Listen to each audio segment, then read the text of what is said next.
Madam Chair, council members, and participants, we are now live.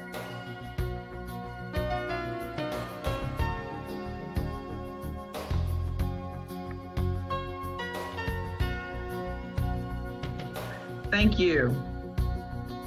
I understand that state law currently requires that the following announcement be made at the beginning of every remote public hearing as follows. Due to the current public health emergency, city council committees are currently meeting remotely.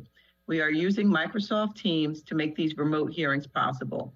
Instructions for how the public may view and offer public testimony at public hearings of council committees are included in the public hearing notices that are published in the Daily News, the Inquirer, and the Legal Intelligencer prior to the hearings, and can also be found on phlcouncil.com. I now note that the hour has come, and clerk, will you please call the roll to take attendance? Members that are in attendance will indicate so by saying present when your name is called. Also, please say a few brief words when responding so that your image will be displayed on screen when you speak. Councilmember Heenan. Good morning, Madam Chair, and good morning, committee members. I am present. Good morning. Councilmember O. Good morning, Chairwoman. Good morning, committee colleagues. Good morning. Councilmember Gim. Good morning, Madam Chair. Good morning, colleagues, and good morning to all the public who are showing up today. Good morning. Councilmember Green. Good morning, Madam Chair. Good morning, colleagues. Good morning to the listening and viewing public. Councilmember.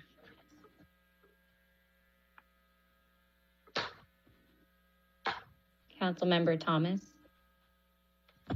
Good morning, Madam Chair. Good morning, colleagues. Good morning to the listening public. Good morning.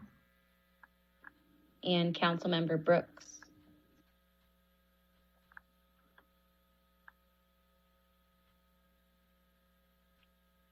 I know that I just spoke with her. I think she's getting on right now. So I know that she is en route, shall we say. I expect we'll be hearing from her shortly. Is that it from the clerk? Is that it for attendance, Madam Clerk? Yes. Okay, Yes, well, ma'am. thank you. A quorum of the committee is present and this hearing is now called to order.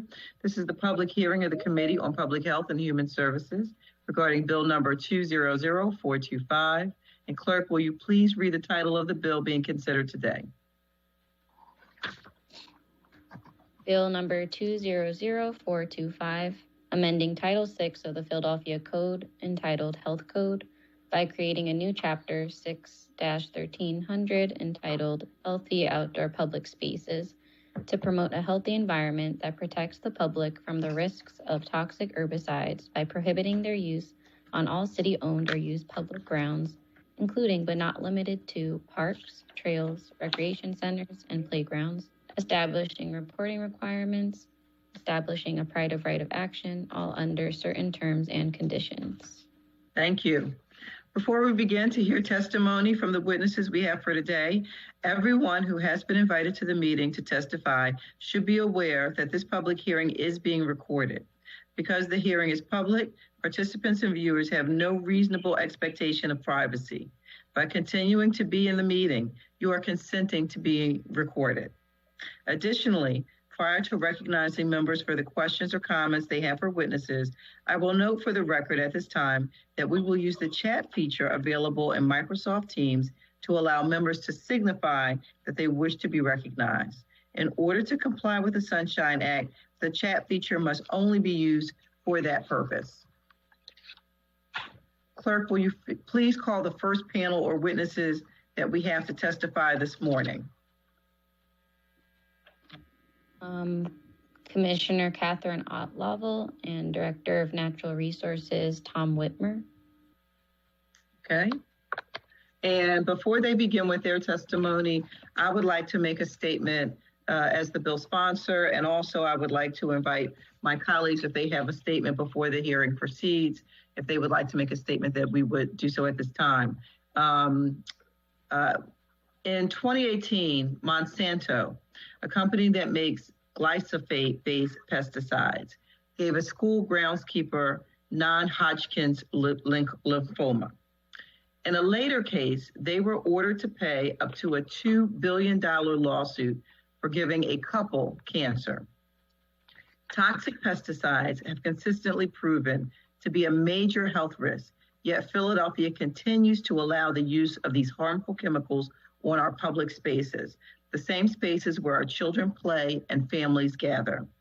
Many of the herbicides used by the city contain toxic chemicals that have been documented health and environmental effects, including links to cancer, endocrine disruption, reproductive effects, neurotoxicity, kidney and liver damage, birth and developmental effects, detection in our drinking water, and toxicity to birds, fish, aquatic organisms, bees, and other beneficial insects.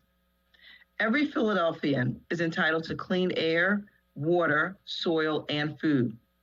So today, I am proposing legislation that will protect just that, along with public health and our crucial ecosystems. We must move away from the toxic herbicides and chemicals that our city has grown to be much too dependent on and transition to a safer, cleaner alternative of organic pest management. City agencies are quick to argue that there is no harm in using these dangerous chemicals, as they are currently approved by the United States Environmental Protection Agency, the EPA. However, the EPA allows highly toxic chemicals to stay in registry and on the market due to their practice of reevaluating effects and conducting reviews every 15 years to determine whether a registered pesticide continues to meet lawful standards. The evidence for the dangers of toxic herbicides is simply too overwhelming to ignore. In an April 2017 study conducted by a Shanghai medical school, it was found that glyphosate products are associated with conditions like Parkinson's disease, non-Hodgkin's lymphoma, kidney cancer, tumors, miscarriages, autism, Alzheimer's, anxiety, depression, and more. Furthermore, residues of chemicals have been found in everyday foods and beverages, such as drinking water, wine, juices, milk, eggs, and soy, just to name a few. Children are also at high risk. In fact, the Academy of Pediatrics has found early exposure to pesticide and pesticide cancer can decrease cognitive function and increase behavioral problems. Philadelphia also has a history of environmental racism, and this is no exception. In New York City, the Black Institute found that Black and brown neighborhoods are being disproportionately sprayed with glyphosate, the cancer-causing active ingredient in Roundup. Not only are people of color more directly affected as they constitute a large number of Philadelphia Park users, but they are also more likely to hold jobs that expose them to these dangers. People of color are already more susceptible to environmental health complications and are more likely to live closer to pollution caused by waste disposal. Toxic herbicides are slowly poisoning Philadelphia, state and city employees, children, the elderly, pets, and the ecosystem. It will take time and money to make the transition to organic pest management. We recognize that. However, the long-term benefits far outweigh the initial costs. We have the power to promote clean, green spaces that are safe for Philadelphians, unthreatening to public health, and never dependent on any chemicals or toxins. And so it is the city's duty to take immediate action. And so at this time, we would like to hear from our Parks and Recreation Department and any other members. But I did want to say, as an aside, that we had tried to work with the Department of Parks and Recreation to come up with amendments that would include a sort of a drop dead date in which the city would stop using, as they refer to it, as synthetic herbicides. We were open to that and certainly had hoped that they would be willing to come back to the table and in the spirit, as the mayor put it, in the spirit of transparency and in the spirit of looking at everything we do through a racial equity lens. It is incredibly disappointing that that was not done and that it's back to business as usual. And so that being said, I am really interested to hear from the commissioner and from the department and to hear their response in reference to why we cannot have a date certain in which we will stop using toxic pesticides, synthetic herbicides, whatever you want to call it, in our communities where our children play and where we gather in the city of Philadelphia. But before we hear from them, I would like to invite any of my colleagues who may have a comment to do so at this time. Okay. All right, so seeing that there is no request, if we could hear from Commissioner Catherine Ottlevel. Good morning, Chairperson Bass and members of the Public Health and Human Services Committee. My name is Catherine Ottlevel. I'm the Commissioner of Philadelphia Parks and Recreation. Can everybody hear me okay? Yep. Yes. I am here today to testify in support of Bill number 200425 as we proposed it to be amended. The bill amends Title VI of the Philadelphia Code entitled Health Code by creating a new Chapter 6-1300 entitled Healthy Outdoor Public Spaces. Joining me today is Tom Whitmer, who is Philadelphia Parks and Recreation's Operations Manager for Natural Lands Restoration. Tom is our in-house advisor on matters related to herbicide use. Tom has been overseeing the restoration and maintenance of park forests for the past 20 years. He has a bachelor's degree in forest science, a master's degree in environmental science, and is a certified pesticide applicator with the state of Pennsylvania. I'll begin by noting that Parks and Recreation manages over 12,000 acres of land, or about 11% of the city's total land area. About 5,600 acres of this land is natural areas, mainly forests. The goal of this bill is to limit the purported risks to the public from the use of certain synthetic herbicides on city-owned public grounds, including parks, trails, recreation centers, and playgrounds. No rational person would willingly allow the general public to be exposed to substances that present high health risks, and Parks and Recreation agrees with this perspective. We use these synthetic herbicides in accordance with their labels and pursuant to state and federal laws. The U.S. EPA requires extensive scientific data on the potential health and environmental effects of a pesticide before granting a registration. These products are critical in controlling problematic vegetation throughout our parks. Parks and Recreation contractors and staff have applied herbicides for decades as part of a comprehensive land management strategy. We are not aware of any instances of those people being harmed by them, including the people who apply them. The judicious use of herbicides enables us to control invasive plants that can otherwise outcompete and kill native trees and shrubs. Our city's parks are very fragmented, and invasive plants are a constant threat to our remnant forests. In the last 10 years, we have lost 6% of the city's tree canopy from various agents, such as the emerald ash borer. When invasive plants are not controlled, they quickly occupy these gaps and overtake any new seedlings or planted trees. Over time, more and more forest is lost as new canopy gaps open and are choked with invasive plants. This leads to a decline of native plant diversity and a decline in habitat for resident and migratory wildlife. The known alternatives to herbicide use are far less effective and far more costly, so our already stretched capacity to manage invasive plants would be greatly reduced. Currently, known alternate methods of weed control would cost a minimum of 3 times as much, much more than that in many cases. Most of the herbicides we use are systemic, that is, they kill the entire plant, root and all.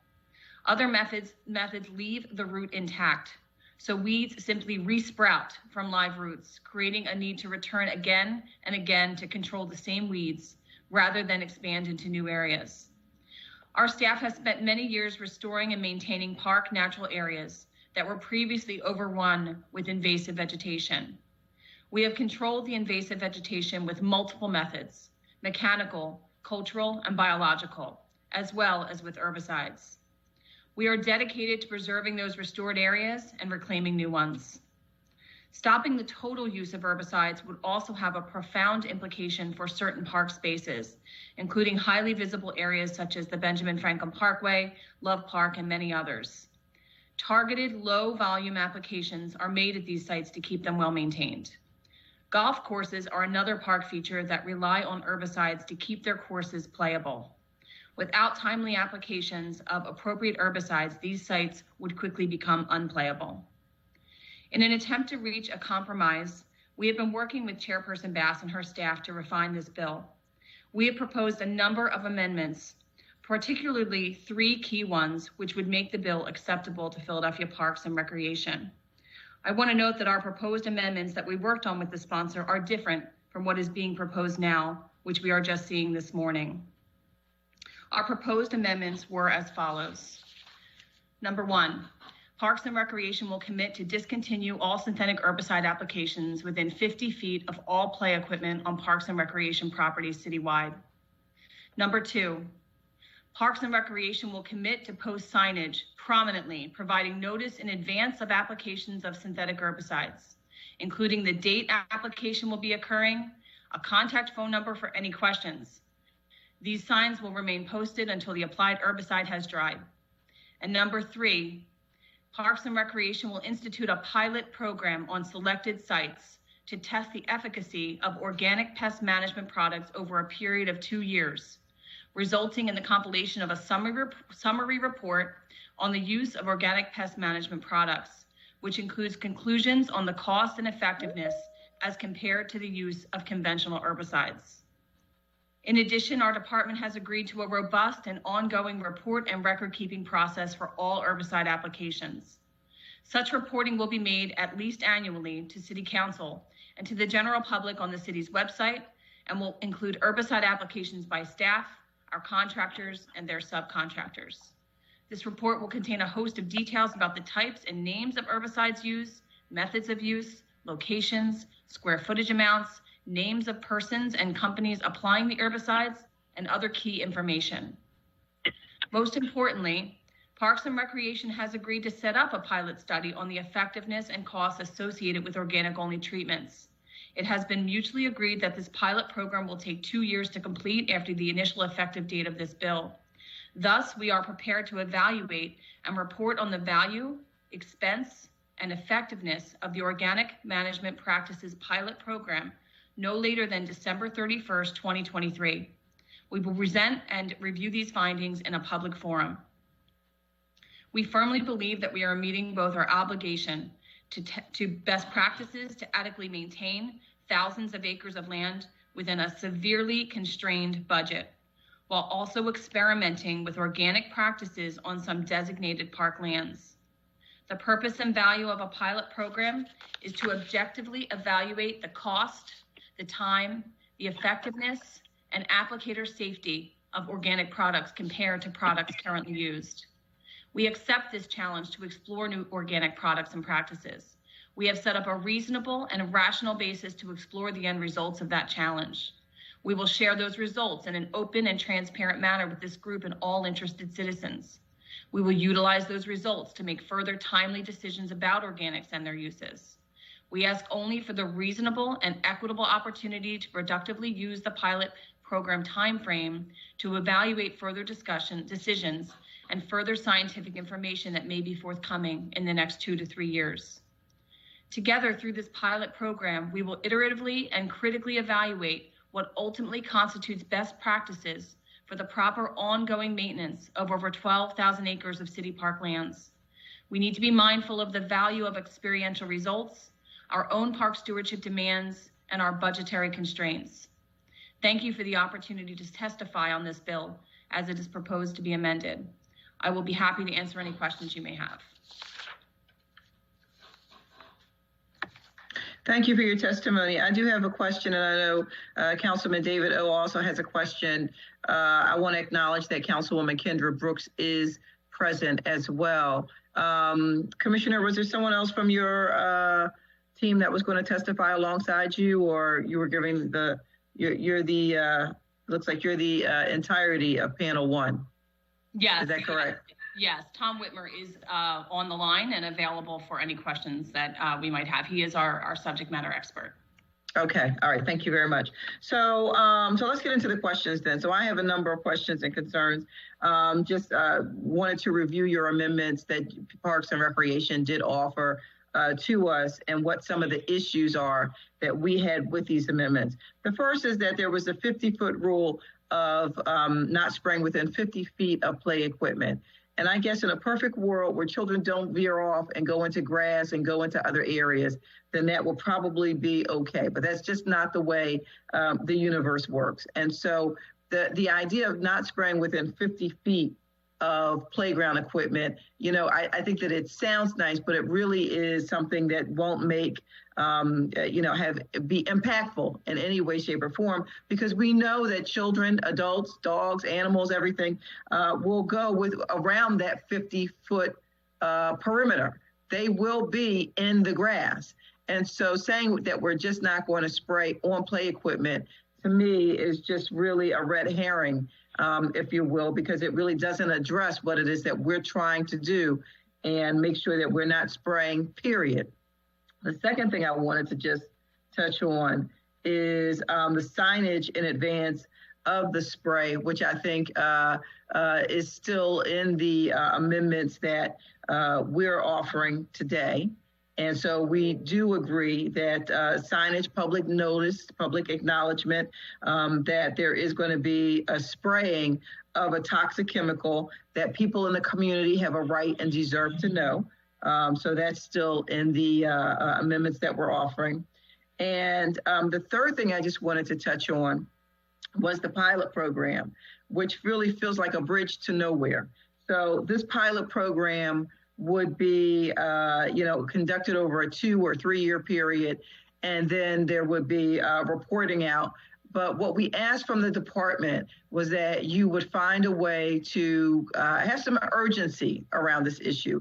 And that urgency would culminate, if you will, in a drop dead date, an end date in which the city of Philadelphia would stop using these synthetic herbicides on our parks and recreation, play equipment, forestry areas, period, that we would just stop using these products. And so it was incredibly disappointing, especially when we say that we're looking at things through a racial equity lens. And we know that environmental racism exists. It exists very heavily in African-American and Latino neighborhoods in the city of Philadelphia. And that, all we could offer was a pilot program, which again, in my mind says nothing about a sense of urgency, a sense of importance in terms of how we're going to address, environmental racism in our communities. It just really does absolutely nothing. And to be honest, I'm just going to say, I find the idea of the pilot program without the appropriate follow-up or the appropriate end date it's a little bit insulting. It's a little bit insulting to say that that's reasonable and rational. It's not reasonable and it's not rational to think that it's okay to continue to keep doing what we've been doing. And knowing that the city of Philadelphia is so large, that's what we have a tendency to do. We do what we do because that's what we've always done. And we cannot continue to do that. So I'm wondering if you could respond to that and also respond to the fact that over 100 cities throughout the United States have banned glyphosate and severely restricted use of other toxic synthetic pesticides and herbicides. Cities from 15 states with the pesticide pre-exemption clause have taken these steps to protect their residents. So I'm wondering if you could appropriately address those questions. Yes, Councilwoman, this is Tom Whitmer. I'll initially respond to those things. In turn, I think the first thing that you mentioned was the the playground equipment, and we wanted to create what we thought would be a reasonable buffer to not use the products at all. We understand the concern, and just to simplify it, to not use any synthetic pesticides at all within a certain distance of that playground equipment. We came up with that amount. Now, that certainly is negotiable. We can talk about what is reasonable and can be agreed upon with between Parks and City Council. But that was a step that we thought we could take, and we can talk further about how that gets implemented and what those distances are. The signage is a step we thought would be really help anyone who is on a site where any application is occurring to know right away. And if they chose not to go on that site, they could do so. If they had questions about the site, they knew where to ask and call. And that is certainly a step that goes well beyond what's required in the law. And that is a step that requires extra time and effort, but we're willing to do that just to have people be more informed and be able to make choices about how they use a site. The pilot program we thought was very important because there's a lot of, we're not aware at this point of organic products and practices that could meet the needs of, we have a tremendously diverse set of invasive plants that we're trying to. Can you please yes. bring what's on the printer? Beg your pardon? Hello? I don't know if someone was talking to me there. So anyway, I'm not sure. the pilot program was a way of really looking at what's out there. What are the products out there? What are the methods that are out there that might be used by the park? And to get a kind of a firm sense for how they'll work for us in the city of Philadelphia and in the system that we have. And we would like to try that. And we think that we can't reasonably make a drop dead date for when we're going to stop using herbicides until we have a sense of how that goes. What are those projects? Are those products safe for applicators? There's a lot of questions we don't know. So just to say right away now that we're going to stop using these products by a certain date is just, we felt irresponsible. And I have to say, I really take an exception to the claim about racial disparity in the use of herbicides. I think that's a little, that stings a little bit, I will say. I think 20 years ago, we really began focusing a lot more, particularly in the park, forest, and natural areas. We were very intentional about selecting sites and parks that really didn't have the kind of commitment and funding and support in the past, and those ended up being in low-income neighborhoods. And so we have put a lot of effort into those parks, and certainly part of that effort in restoring forests is using herbicides. But if we didn't want to work in those areas, we would not be committing to the use of herbicides or anything else if we didn't want to work in those areas and restore them. So that's to try to support those neighborhoods. We use this herbicides as a tool. It's one of the many tools in the toolbox we use. As Catherine said, mechanical means, chemical means, we don't always use them. It really depends on the situation and the conditions. And I will say also that when we do use them, it's not an indiscriminate use. We carefully think about where and how and which herbicides. It depends on the season, the plant type, the species, everything else. So this is, as I say, it's a calculated use of a tool. I'll stop there. I know we have a lot of testimony today. Councilwoman, this is Catherine again. I wanted to just touch on your last point around other cities that you mentioned. We did, Tom did some research and our team did some research, and we do not know of other cities of our scale and size who have a complete restriction and ban on herbicides. And I reached out to several of my colleagues who run large urban park districts like us, and what I received back was, just a very adamant, shared concern about that. So we did reach out to other cities, park agencies comparable to our size and scale. We will get you a list. We will provide a list to you so that you can, Commissioner, so that you can have that information available. And so I will, recognize Councilman David O, who has a question. But I did want to just say very briefly to Tom Whitmer in reference to the racial disparities that, I hear what you say, but the fact of the matter is, and, I know you said that this may sting a little bit in terms of, I guess, calling out Parks and Recreation because there is environmental racism. We all know it exists. And because we're requiring Parks and Rec to do something different in areas that are primarily Black and brown. And so the idea that somehow as a professional, any one of us is offended rather than saying, okay, what can we do? What can we do to add to the call of action? What can we do to fix the situation? Not, a personal offense because I've done everything I can.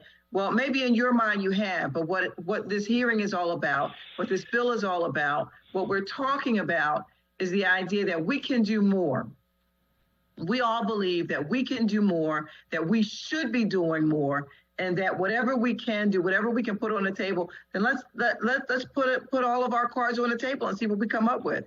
That's the idea behind this bill. We were hoping that Parks and Recreation would offer some solutions, some ideas, a date certain in which they would actually determine, okay, we figure by, within the next 5 years, we can be toxic free. We can stop using synthetic herbicides in our park system. And we got nothing. We got absolutely nothing. So, I just really wanted to state that for the record. Councilman David O, I know you have a question. Yes, thank you very much, Chairwoman. So I guess I'll start with this because I just happen to know this as chair of Global Opportunities and Creative Innovative Economy, that South Korea introduced a complete ban on highly toxic pesticides in November 2012. And they have banned toxic pesticides, 57 of them, beginning in 1983 up until 2013. So I will just say that I am familiar with large cities and even highly developed nations that have banned toxic pesticides and have done so very successfully, even being recognized by the World Health Organization for their success. And so that'll just lead me into my question. I mean, basically, do you have a multi-year contract to purchase your current herbicides and pesticides? In other words, do you do like a 5-year contract, a 10-year contract? Do you just buy them as needed annually? What is the practice of purchasing these herbicides? Yes, there's a regular contract that can be used to purchase herbicides. So that's used by city staff, but probably more than sort of thinking about your question in a couple different ways here. Probably more of the applications are occurring through contractors. So we're not purchasing herbicide per se, we're purchasing the service.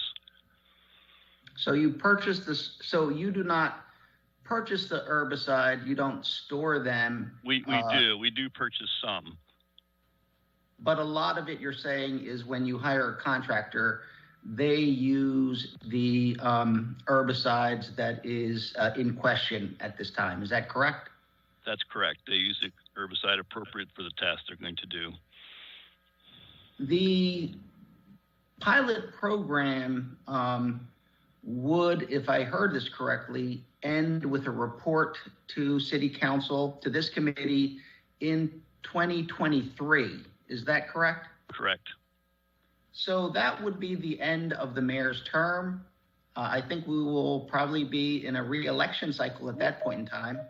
So I'm kind of, I kind of am concerned that the pilot program does not take responsibility right now. It would be up to a new council and a new mayor to enact any of the recommendations. The park's committed to doing the program, and we don't feel like we get any reasonable results until a couple of growing seasons occurred.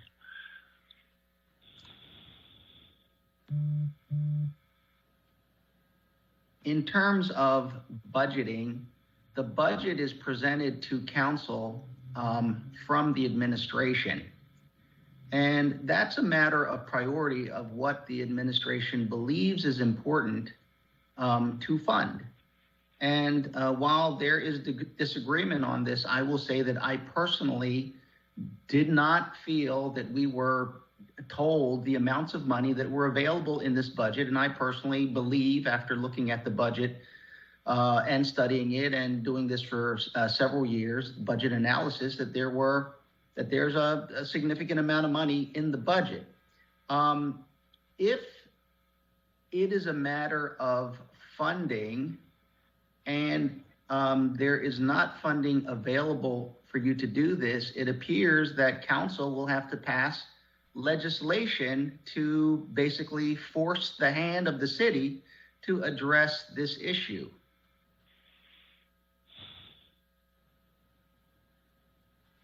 That's not a fair question to you, so I'm not going to have you respond because you know, it's not fair to you. I will say that unless I hear something different, I'm in complete support of the sponsor's bill. And I'm not sure that I understand or agree with the reasoning for the delays, the pilot programs, the length, the fact that all of us will be at the end of our terms by the time the report is issued.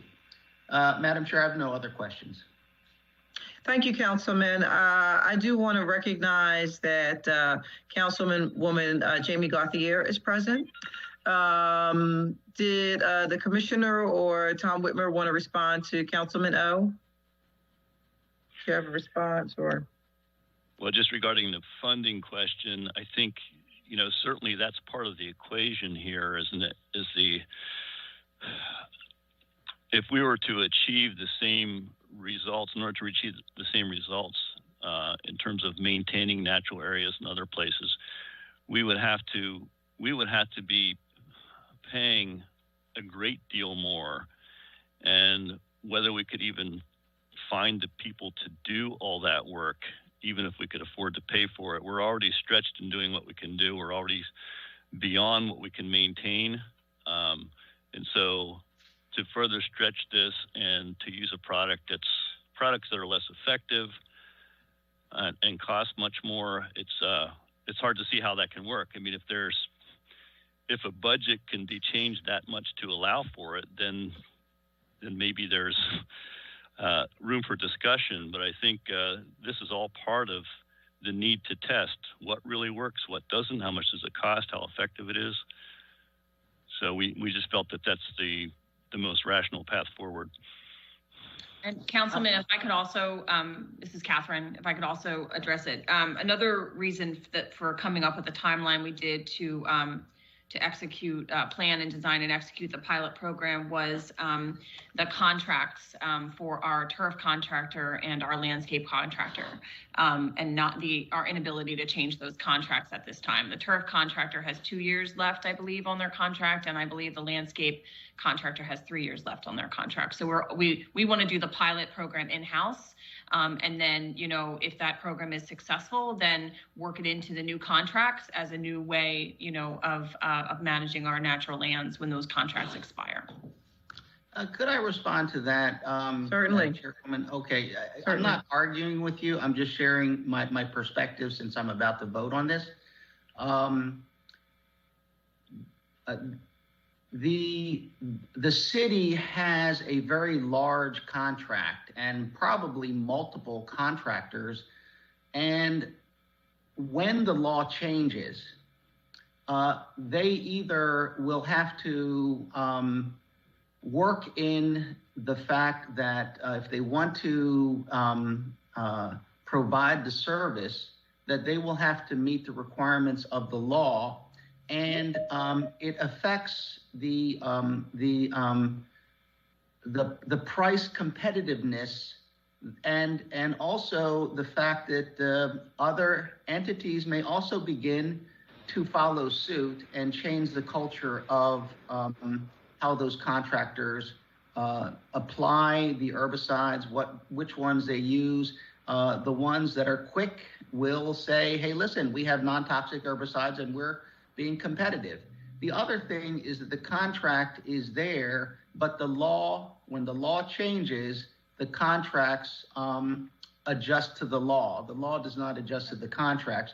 So I do understand that there are multi-year contracts, but that was based on the fact that there was not a law that banned the products that they're using. They still have a contract, and I don't know that it specifically says that they have a right to use whichever herbicide they choose. Usually those contracts are to provide the service, and then if a ban occurs, they adjust to that ban. That's my understanding of things, and I have been so far unconvinced that I just won't vote for this bill. Thank you very much, Chairwoman. Thank you, Councilman. Any additional questions from members of council? No? Okay. All right. Thank you very much for your testimony. If we could have the clerk call the next panel forward.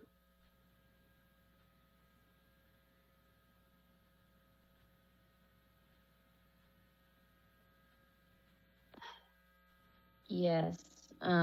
Chris Safa, Takia Yankawi, Dr. Amy Sinden, Nicole Fuller, Jay Feldman, Ryan Doherty, and Dr. Sarah Evans.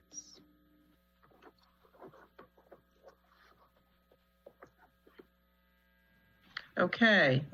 All right. So we're going to ask, because of the long list of folks who anxiously are interested in testifying, we are going to ask that testimony be held to 2 minutes.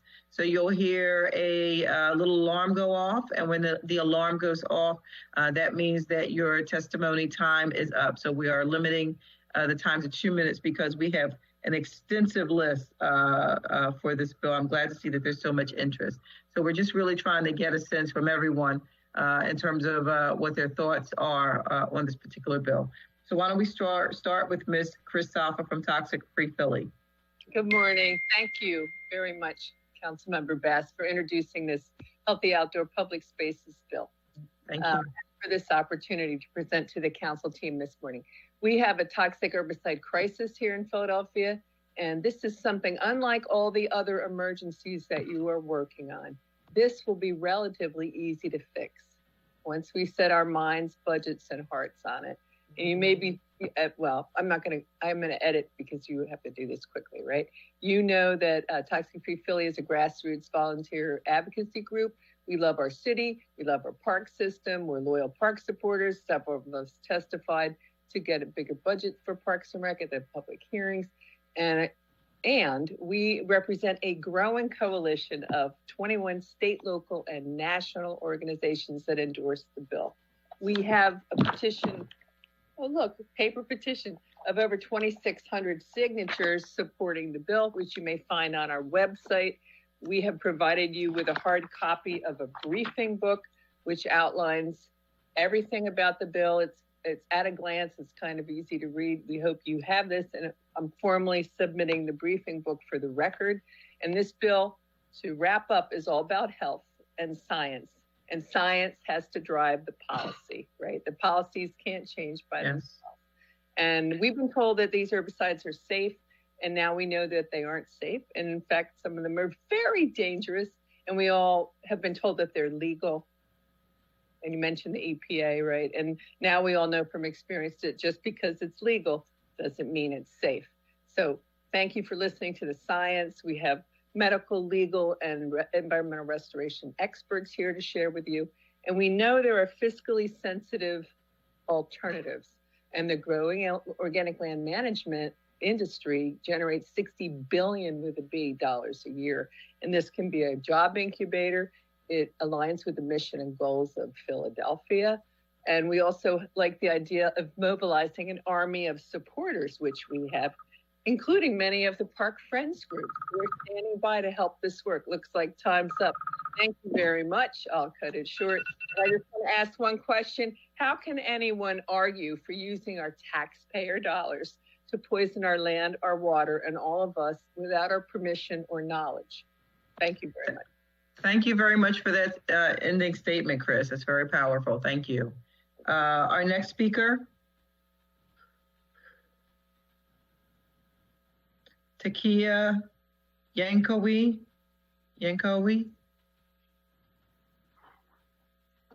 Takia might have to come up later. I'm sorry. We're getting. Okay. Dr. Amy. Oh. Hello, is this Takia? Yes. Takia? Yes, hi. My name is Takia Amai Yankowi, and I just want to say thank you so much for being an advocate for this and doing your best to bring this to our attention and make this happen. I am a committee person for the 13th Ward, 4th Division. I am a member of Neighbors Against the Gas Plants. I am also a member of Friends of the Fern Hill Park, and I'm a concerned mother of 3 and wife. And, you know, when I hear things like we're going to spray 50 feet away from playground equipment with common knowledge that anything we put on the ground or in the air moves with the wind, then we know clearly it's not going to stay 50 feet away from anyone. That's right. I'm going to read a testimony for Malika Gilpin, who was not able to make it today. She is the CEO of the One Art Community Center and the leadership team of Soil Generation. To whom it may concern, my name is Malika Gilpin, and I am testifying in support of the Bill 200425 on behalf of the One Art Community and Soil Generation. The One Art Community Center in West Philadelphia was founded in 2001 by Benjamin Reed with a mission to inspire people to creatively heal and express themselves. Soil Generation is a Black and Brown-led coalition of gardeners, farmers, individuals, and community-based organizations working to ensure people of color regain community control of land and food to secure access to resources necessary to determine how the land is used, addresses community health concerns, grow food, and improve the environment. During this very difficult time, having safe places to walk, play, and be free are so very important. A moment to breathe amongst the trees can do wonders. The youngest. Ma'am. Oh, is that it? That's it. That's it. I'm sorry. Can you wrap up very, very quickly in the next 10 seconds? So I'll read her last paragraph. We appreciate that Parks and Recreation has helped create and maintain so many beautiful spaces in Philadelphia, and we feel confident that they want these not to only be beautiful spaces, but also safe spaces.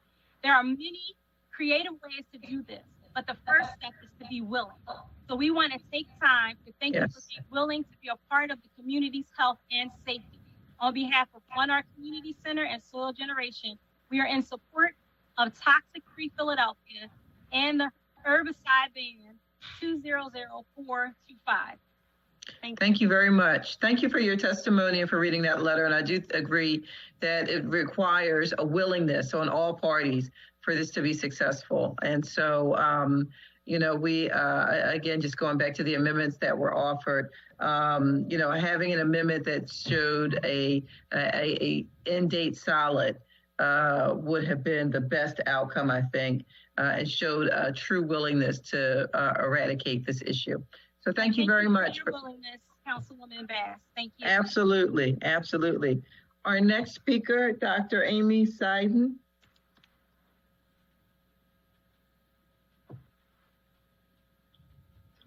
Can you hear me now? Yes. Thank you. I was having a little difficulty. You can still hear me now? We can hear you and we can see you, yes. Thank you, Honorable Chair and members of the committee. Thank you so much for the opportunity to speak today. My name is Amy Sinden. I'm a tenured full professor at Temple University's Beasley School of Law. Other witnesses will describe the important public health benefits that will come with the proposed Healthy Outdoor Public Spaces, or HOPS ordinance that it has been proposed, which I support as proposed without amendments. But I'm here to explain to you that it's legal. It's well within council's power to adopt. As you know, City Council has broad police power, legislative power under the Home Rule Charter. And the proposed HOPS ordinance falls well within those broad powers. It's an exercise of City Council's legislative power over municipal functions. Here, the maintenance of city parks and other outdoor public spaces. There's nothing in this proposed ordinance that purports in any way to regulate or restrict the activities of private parties, and as such, it does not implicate the preemption clause of the Pennsylvania Pesticide Control Act, as some have apparently worried. The Pesticide Act provides for the registration of pesticides sold in the Commonwealth and the licensing of private businesses engaged in applying them. It has nothing to do with the subject matter of this ordinance. It doesn't overlap with it or involve the same subject matter as this ordinance. But there's a second independent reason why the Pesticide Act doesn't pose a barrier to this ordinance as well. Any reading of the State Pesticide Act as preempting this proposed ordinance would be unconstitutional. Under Article 1, Section 27 of the Pennsylvania Constitution, also known as the Environmental Rights Amendment. That amendment gives the people of Pennsylvania a right to clean air, pure water, and the preservation of the natural environment, and it imposes a duty on all agencies of the Commonwealth, including you, City Council, and the City of Philadelphia, to conserve and maintain the public natural resources of the Commonwealth. So as such, I would say that you actually have, the City Council has a duty to enact the HOPS ordinance. Thank you. Thank you. Thank you so much for your testimony today, and we appreciate you being here. Our next speaker is Nicole Fuller, and after that, Jay Feldman and Ryan Doherty. If we could line up in that order, please. Nicole Fuller. Yes. Good morning, Councilmember Bass. Good morning. I want to extend my greetings also to the other council members and guests that are present. And I'll get right into this because this could be a little longer than I anticipated, so I'll keep it a little short. So I am the director of the Philadelphia Area Project on Occupational Safety and Health, better known as PhilPOSH. It's our mission to prevent injury, disease, death on the job through education, technical assistance, advocacy, and political action. We have fought 45 years to advance and protect workers' health and safety. I'm here today to speak to you in support of Bill number 200425, the Healthy Outdoor Public Spaces, and to talk about making safety a priority. It is extremely important that we utilize safer chemicals at all city-owned public grounds, including but not limited to parks, trails, recreation centers, and playgrounds. And I say this because Philadelphia is a city of parks and public spaces.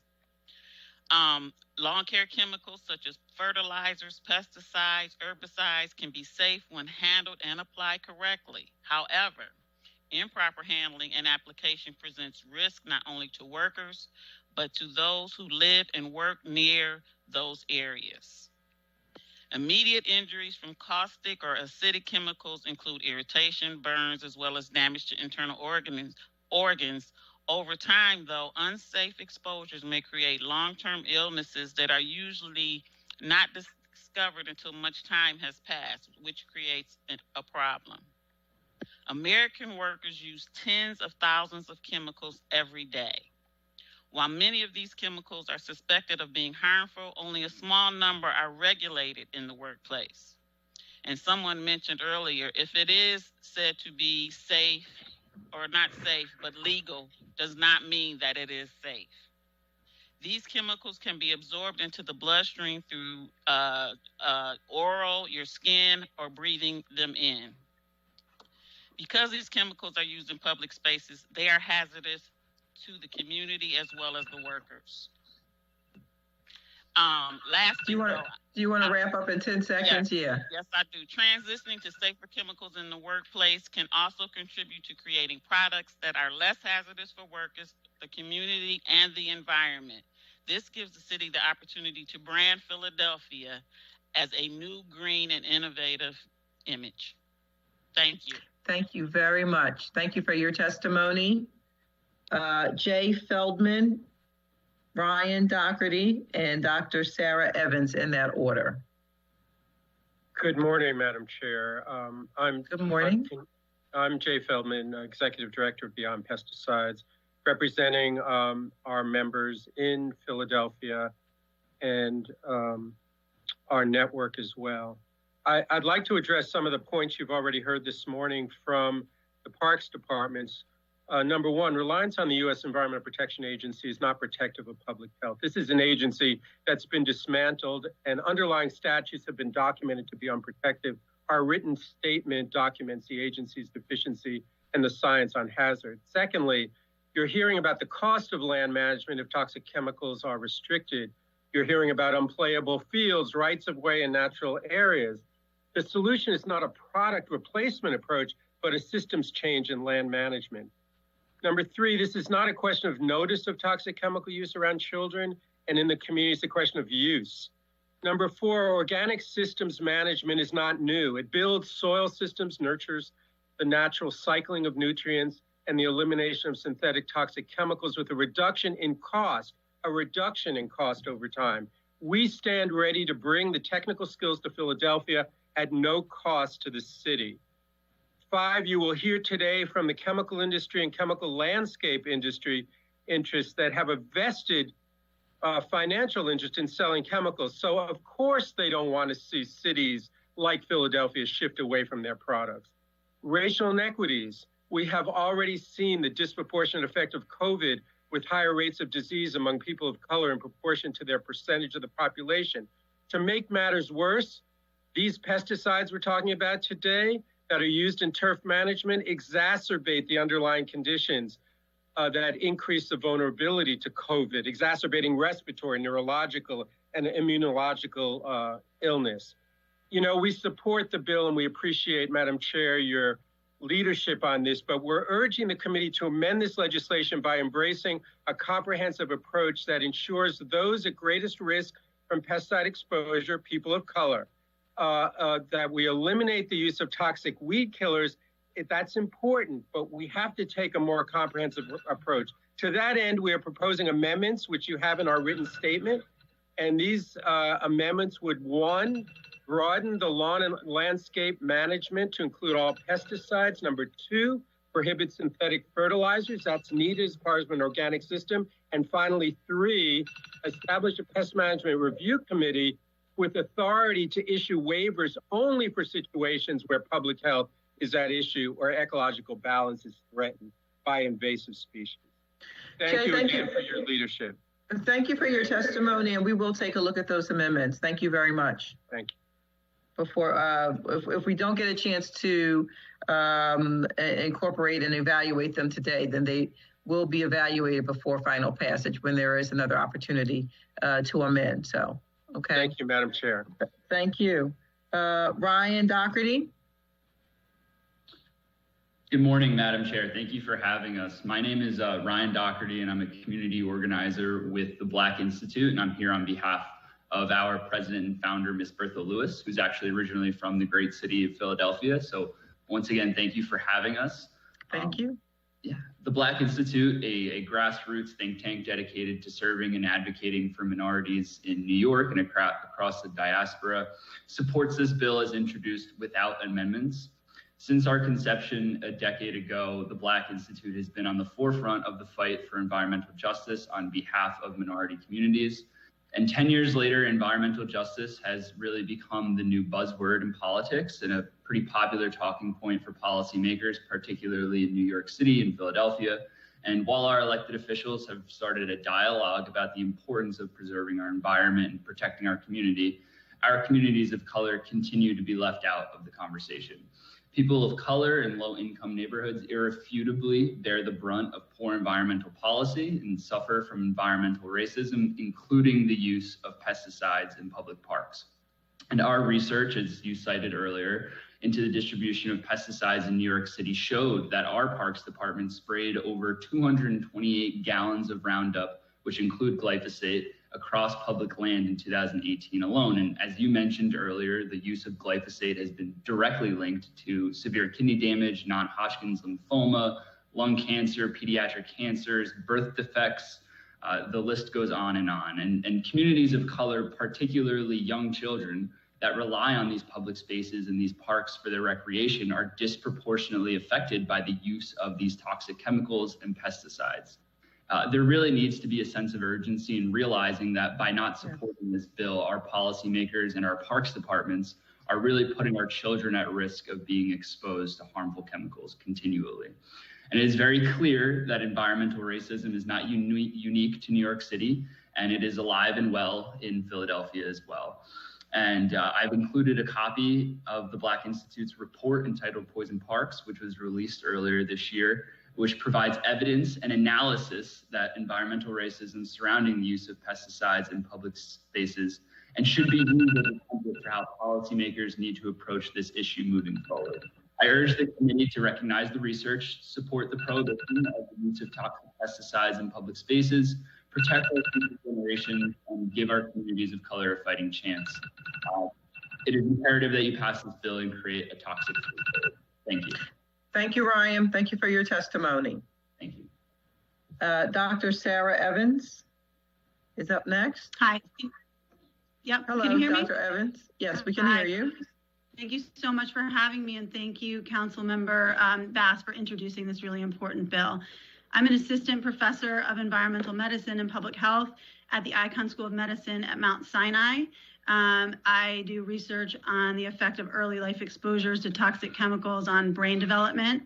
And as a public health professional with expertise in children's health and the environment, I, along with my colleagues who include pediatricians, occupational medicine doctors, industrial hygienists, and research scientists, advocate against the use of synthetic pesticides in areas where children play, live, and learn. So collectively, we support the passage of Bill 200425.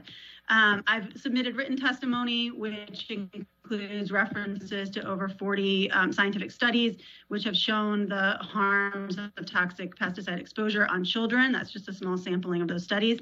So I won't go into those in great detail right now. Suffice it to say that we know that children are exposed to higher levels of pesticides than adults are, due largely to their normal behavior. But I want to point out on the issue of racial injustice that we know from studies that the CDC conducts every other year that Black Americans are exposed to higher levels of pesticides than Caucasians. So it's not just that they are living in areas where greater amounts of pesticides are applied, those pesticides are actually getting into their bodies. So children, as well as people of color, are at higher risk of exposures. And so we know that many of the herbicides that we're talking about today are associated with negative outcomes like cancers, childhood cancers, neurodevelopmental defects, reproductive defects. And so I just want to highlight a couple of things that we haven't talked about yet today, which include the fact that we're looking at the active ingredients in many of these chemicals, but we have scientific evidence that some of the inactive ingredients in the synthetic pesticide formulations that are often considered inert ingredients also have toxic effects.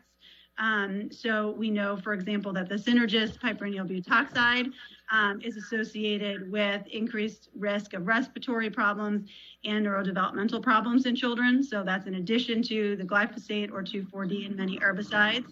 And we talked a little bit about the issue of whether or not a pilot study is needed. And I think that there are other people on the call that can speak to this, but we do know that municipal bans on cosmetic pesticides and herbicides have been effective in many places throughout the country and throughout the world.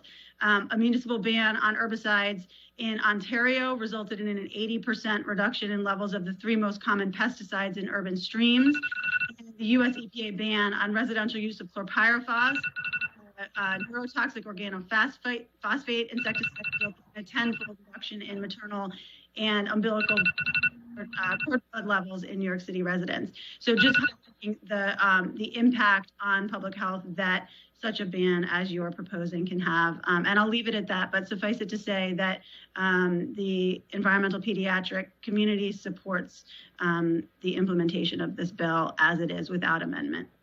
Well, thank you so much, Dr. Evans. And I do want to point out, because I know a couple of people have mentioned to support the bill without amendment. There are some amendments that have to be done that are technical amendments that really just make the bill read properly. So there are some technical amendments that needed to be added to make some minor corrections to the bill. So I just want to point that out.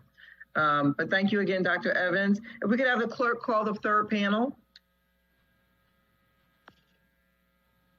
Dr. Charles Benbrook from Hygia Analytics and the Heartland Study, Dr. Linda Stern from Philadelphia Veterans Affairs Medical Center, John Gaeta from RISE, Zach Zaki from FMC Corporation, Julie Snell from 10 Landscape Inc., Chip Osborne, President of Osborne Organics, Mark Labert, County Board Chairman from Douglas County, Wisconsin, Dr. Andrew Smith, Chief Operating Officer and Chief Scientist for the Riverdale Institute, and Sarah Francis of Toxic Free Philly.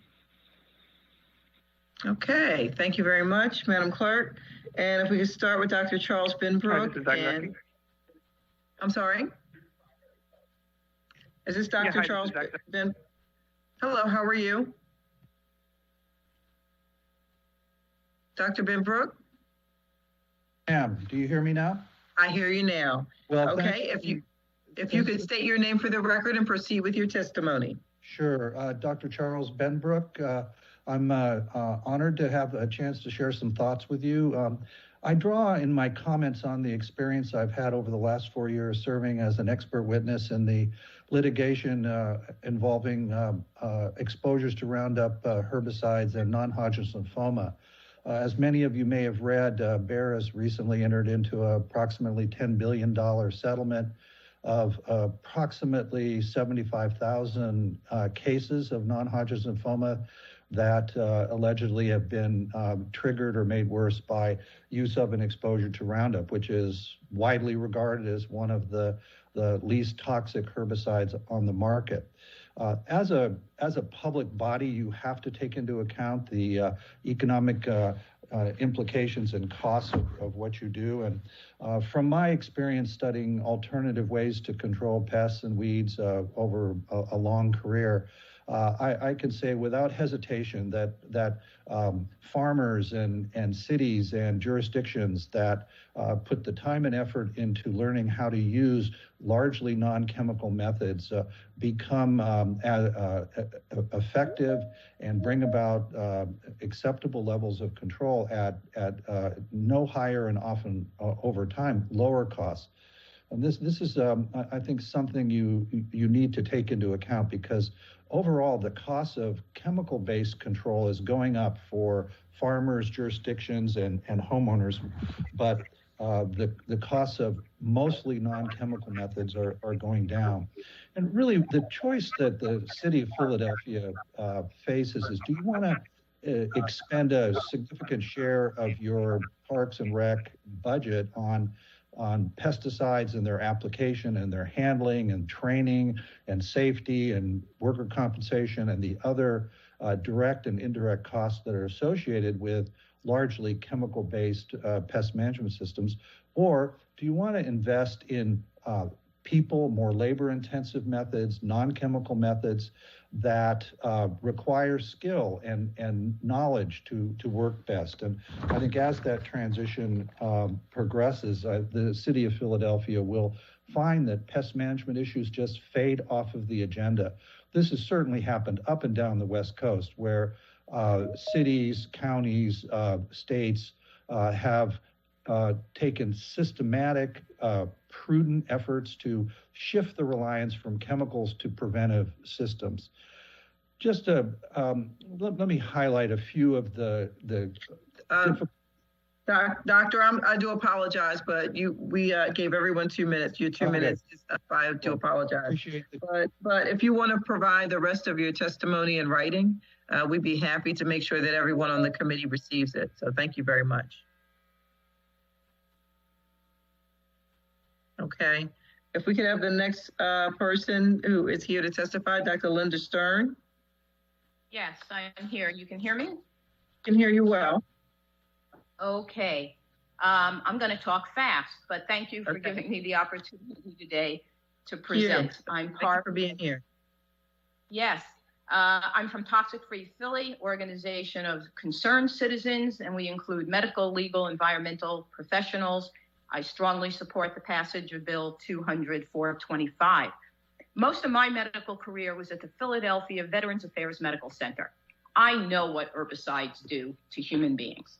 Our United States government recognizes 14 diseases associated with exposure to Agent Orange, including several types of cancer, neuropathies, and Parkinson's disease. 2,4-D is one of the active ingredients in Agent Orange. Philadelphia Parks Department sprays 2,4-D for weed control on our playgrounds and parks. I want to fast forward now. That was during the Vietnam War. We're in 2020. We are all quagmired in this horrible pandemic. There's a lot we don't know about this virus. But what we do know is that those with weakened immune systems are most negatively impacted. So as Philadelphians are flocking to our parks for one of the few safe outlets and sanity-producing events in their lives, they are being exposed to pesticides that we know. In fact, I submitted a monograph of over 100 pages to detail how these pesticides harm our immune systems. How ironic. So where we're going for relief is a very place where our immune systems can be weakened and expose us to really negative health impacts. I want to tell a quick personal story, which is that last year I was walking along Forbidden Drive, where I'm a trail ambassador. A truck pulled over not 20 yards from the creek where 350,000 Philadelphians get their drinking water. When workers got out to spray, I asked them what they were spraying. They told me glyphosate. They wore no mask, wore no gloves, and no protective gear. There were no signs to warn walkers, joggers, those pushing strollers that this chemical was applied. These unsafe practices need to be prohibited. Thank you for your attention. Well, Dr. Stern, I want to thank you for that story. I also am a trail walker along Forbidden Drive in the morning sometimes, and am horrified at the idea that they were spraying so close to where we receive our drinking water from. So, and also the amount of wildlife that is, along Forbidden Drive and in the water. So, so very troubling there. But thank you so much for your testimony. Thank you. Mr. John Gaeta from RISE is next to testify. John Gaeta or Zaki? Hello. Hello. Can you hear me? Yes. Is this John or Zach? Yes, it is. This is John Gaeta. Hi, John. Please state your name for the record and begin your testimony. Thank you. My name is John Gaeta, Director of State Affairs for RISE, Responsible Industry for a Sound Environment. RISE is a national trade association representing manufacturers, formulators, distributors, and other industry leaders involved with specialty pesticides and fertilizers. We promote the safe and responsible use of pesticides to control pests and invasive species that are detrimental to our health and our environment. I understand that we only have 2 minutes, so I would please encourage you to refer to my written testimony as well as the supplemental report that I have provided. RISE opposes 200425 for a multitude of reasons, mostly because this legislation abandons the practice of integrated pest management, or IPM. When licensed applicators follow proper IPM protocol, they are responsibly keeping green spaces safe with a multitude of methods, which includes mechanical methods and proper observation. IPM also allows for judicious use of pesticides when they are necessary to control invasive species. This legislation imposes organic pest management on the city and its contractors, which relies on 8 different techniques to maintain public spaces. Organic pest management does not allow for the use of pesticides, which will ultimately require the city to have to hire more employees, spend more money on organic alternatives, and come with higher price tags and produce less than stellar results. Please, I encourage you to refer to a report that was done, a pilot program in Ventura, California. I provided that documentation. In that report, you will find a pilot program where they looked at 300 acres that was treated with glyphosate. The county spent $70,000 on that area. They also did a study in which they determined that it would cost them $2.5 million to treat that very same area with organic pest management protocols. I understand there's a lot of data on both sides of the aisle today, but I strongly encourage you to read that report and understand that what this bill does comes with a very high price tag. Thank you for your time, and thank you for the opportunity to testify. I thank you for your testimony, and we will read your report. Thank you very much. I have heard the argument around the increased cost of the city of Philadelphia, but I think when it comes to health, nothing is more precious. And so I don't think we can equally make the comparison between someone's health, the possibility of them contracting, let's say, cancer, or, should we save a couple of bucks and go to a different land management system, or go with the same land management system, I mean. So, I just don't think that the argument can be made adequately. So thank you very much for your testimony. The next testifier we have on the list is Cathie, and also after that is Julie Snell, and then Chip Osborne, if we could line up in that order. Is Zach available? Hi, Zach. To you, just press *6.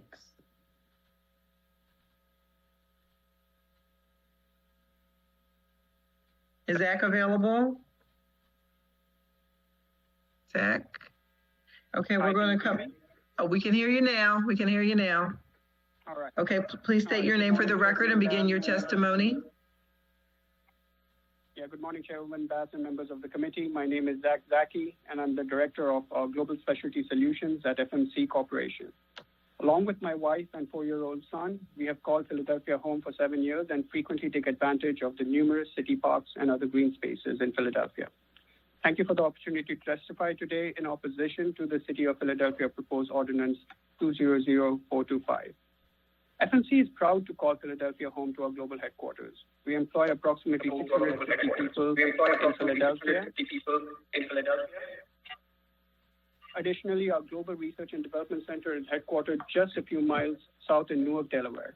Our employees commute in both directions, so we employ over 1,200 people in the region and approximately 6,400 across the globe.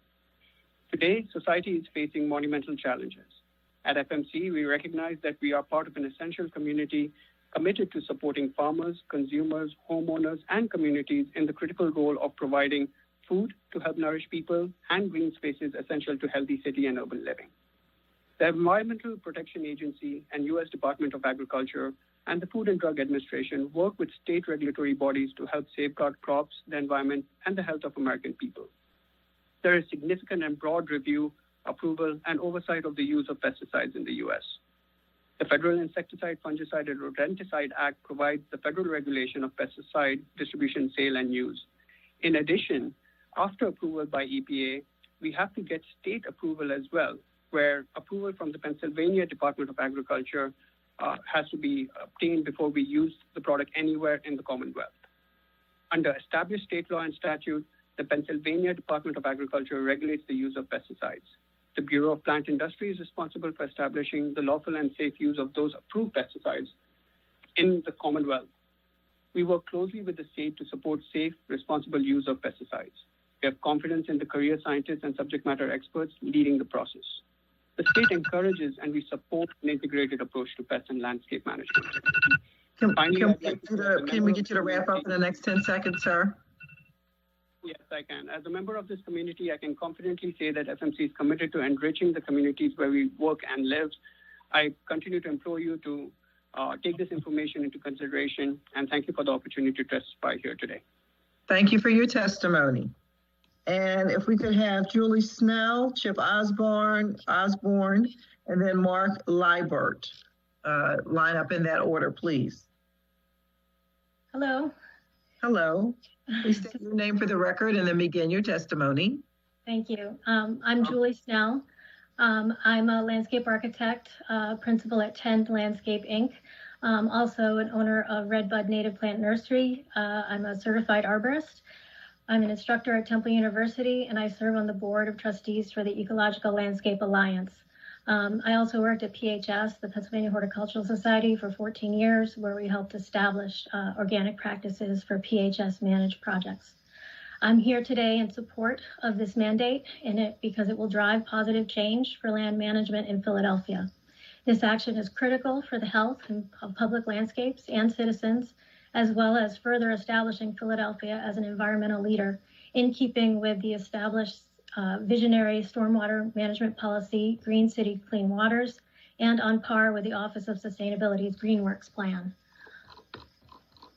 I understand implementing this bill will be a big lift, but this mandate is necessary to create an alternative to the current reliance on chemical weed control. The city's GreenWorks plan has already set the bar and created a vision for a sustainable Philadelphia. This bill will bring GreenWorks plan to the goals of the Philadelphia Parks and Recreation Department. Healthy and resilient landscapes begin with the soil. Healthy soil is alive with microbiology that performs vital functions in cycling nutrients, sequestering carbon, and stormwater infiltration, all things critical to a resilient 21st century park system. The use of pesticides impacts soil health by diminishing the diversity and abundance of beneficial soil bacteria and fungi, increases pathogens, and compromises the growth and reproduction of soil organisms, thus undermining the basis for health of landscapes. Roundup or glyphosate, often the go-to solution in both public and residential settings. No one's questioning the effectiveness of this product. It is very effective at killing weeds, and it's economical. That's not in dispute. What is the question? Can we have you wrap up? 10 seconds.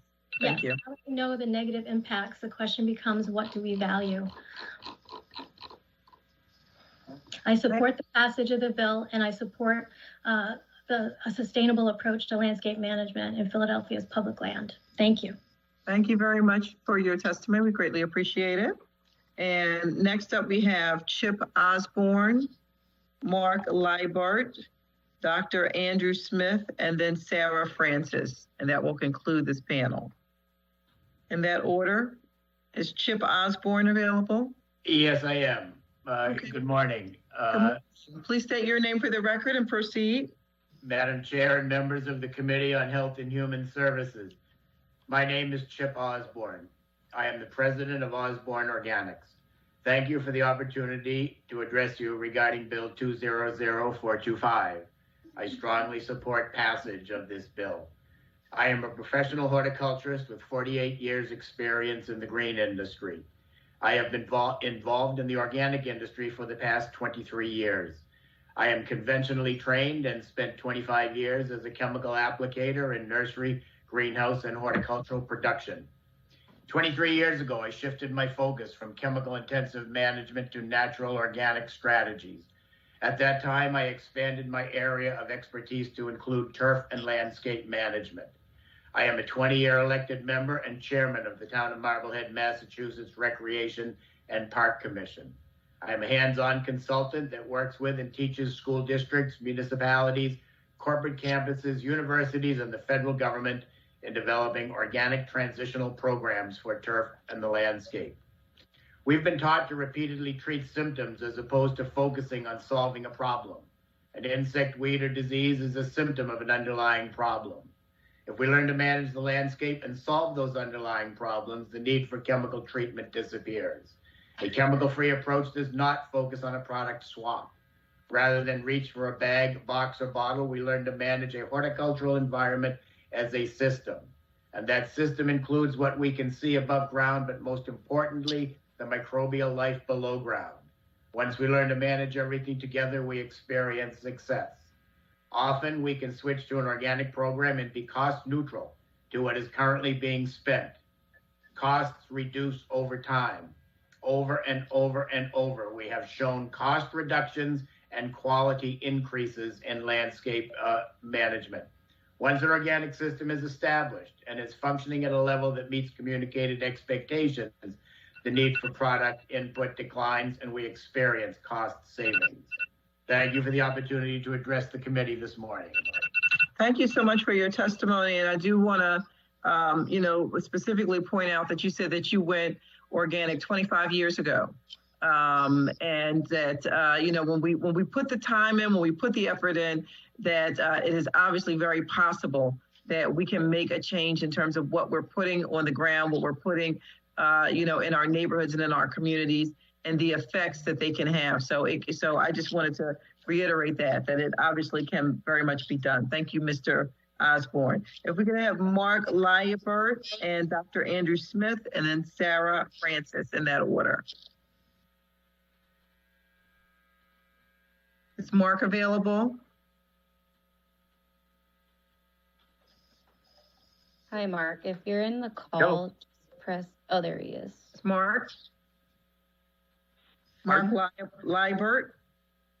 Mark Liebert. Liebert, I apologize. Please state your name for the record and begin your testimony. At this time, right now? Yes, right now. Okay. All right. This is Mark Liebert. I'm the Douglas County Board Chairman of Wisconsin. We're a county next to Lake Superior. We have almost 300,000 acres of forest land. It's the third largest county forest in the country. And we operate that forest, all our parks. We have 11 parks. We have boat landings in about another 10 places. We have city parks that are also under the same ordinance. And we've had a pesticide, herbicide-free ordinance for 20 years. I'm here today to testify to tell you that land managers, when directed to do a pesticide-free, herbicide-free for the environment, can do it. We've been successfully doing it for 20 years. We have challenges to that often. We have forests management. We plant about 300 acres of plantation a year. We do mechanical release of that plantation rather than herbicides. And we have been a very successful forest operation as far as pesticides free for 20 years.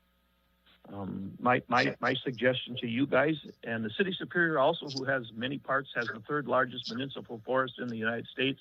They also are herbicide, pesticide free. So it can be done, even though people will say it's hard to do, it's going to be costly. We have been successful. We don't allow utilities to use herbicides on our property when they clear their land. We have had no problems with this ordinance, no legal challenges to this ordinance. And we challenge our managers to be creative and come up with alternatives to the prevention and weed control without using herbicides and pesticides. Thank you for your testimony. And, I think that it's important, once again, to underscore that you challenge, that's the timer, that you challenge your staff, your land management professionals to really find solutions and to really work on behalf of the community in which you serve and to, really focus in on how can we do it, what can be done, and how do we fix this and work on it as finding solutions rather than focusing on what the problem is. So we really want to thank you again for being here. And one of the things I always say to the managers, I'm also a farmer and I'm an organic, although not certified. Never used herbicides on our farm. It's in 110 years in our family. And I always challenge them. I said, if farmers can figure out how to do business chemical free, why can't land managers? Why can't foresters figure this out? And you challenge those people, they come up with solutions that'll kind of surprise you. And I tell them, why don't you be an innovator in trying to manage without herbicides? And I think it can be done for you guys too. So this is definitely. If there's any questions, I'll answer them. How it operates, because it is kind of unique. We are even a unique county in the state of Wisconsin to have this ordinance. Well, thank you very much for your testimony, and I'm sure we'll be circling back to talk to you in the future. So thank you so much for being here. Next up, we have Dr. Andrew Smith and Sarah Francis, and that's going to be the end of this particular panel. If any of our colleagues in council has any questions, if you want to tee up now for questions for this panel. Again, Dr. Andrew Smith and Sarah Francis in that order. Hi, this is Dr. Andrew Smith, Chief Operating Officer and Chief Scientist at Rodale Institute. Thank you for the opportunity to testify in support of this bill today. The Rodale Institute was founded in 1942 by J.I. Rodale when he said healthy soil equals healthy food equals healthy people. And we use that term organic to mean chemical-free agriculture because J.I. Rodale started the Organic Gardening and Farming magazine in 1947 and popularized that term. So we've been doing research at the Rodale Institute, which is in Kutztown, Pennsylvania, for over 70 years on non-chemical strategies for agricultural production. Our research has shown that we can produce food without chemicals at the same levels as conventional standard chemical intensive practices. A lot of our research is focused on non-chemical weed management because a lot of farmers tell us that that's the biggest difficulty they have in transitioning to organic. And we recognize that it's not easy. If it was really easy, then all the farmers, all the food we eat would be certified organic. But we are seeing a trend of farmers adopting organic very rapidly across the country. My research at Rodale really started because we wanted to link soil health and the way farming was practiced to human health, because we've seen this tremendous rise in chronic diseases, and we've noticed a decline in the nutritional concentration of the nutrients in our food. And we wondered if there was a link between that and the way we farmed and the fertility of our soil. And where it really led us to understand that this really is a human health crisis we're in right now, and we probably should consider costs of spraying chemicals. It's estimated that we'll spend $95 trillion on chronic diseases over a 15-year period in the United States alone. To put that in perspective, that's over 91% of the total federal tax budget. And this disproportionately affects urban populations.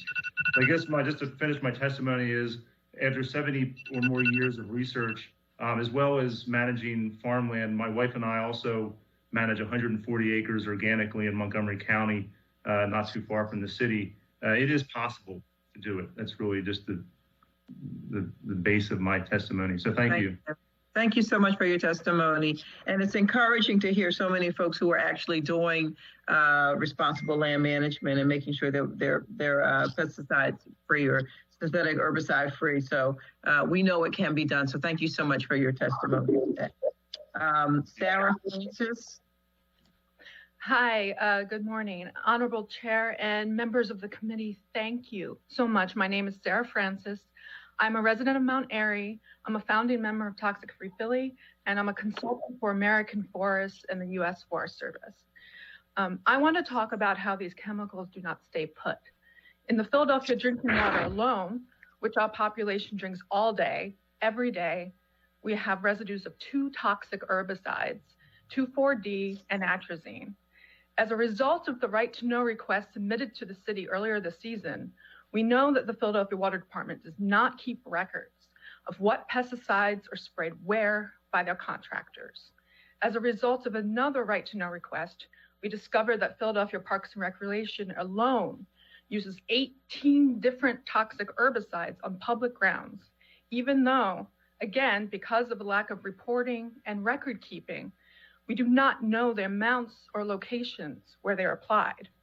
We have included a list of these chemicals and the evidence around their myriad health effects in the briefing book we have supplied for you in this graph right here. And I'm going to provide some highlights and context to this list. 8 are known and probable carcinogens.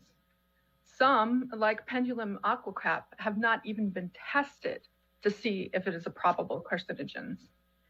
7 on this list are toxic to birds, and 6 have been proven to be toxic to bees and other beneficial pollinators. Many of these chemicals are endocrine disruptors, meaning they mimic or inhibit the body's hormones. All of these chemicals, and including the chemicals they become when they break down, persist in our environment. They drift through the air where they were sprayed and can be trapped inside homes by pets or children. This brief summation is just the tip of the iceberg. Toxic Free Philly has assembled thousands of pages of robust evidence with the same refrain. Toxic herbicides have done and will continue to do enormous harm to people and our environment. We advocate for all public grounds to be safe and healthy. And Toxic Free Philly is not a lobby. We do not have a product to sell. Thank you for your time and consideration of your daily hard work and devotion. Thank you so much for your testimony. We appreciate you being here today and for being such an advocate and at the front of this piece of legislation. Toxic Free Philly has really been a welcome resource throughout the development of this piece of legislation. So thank you.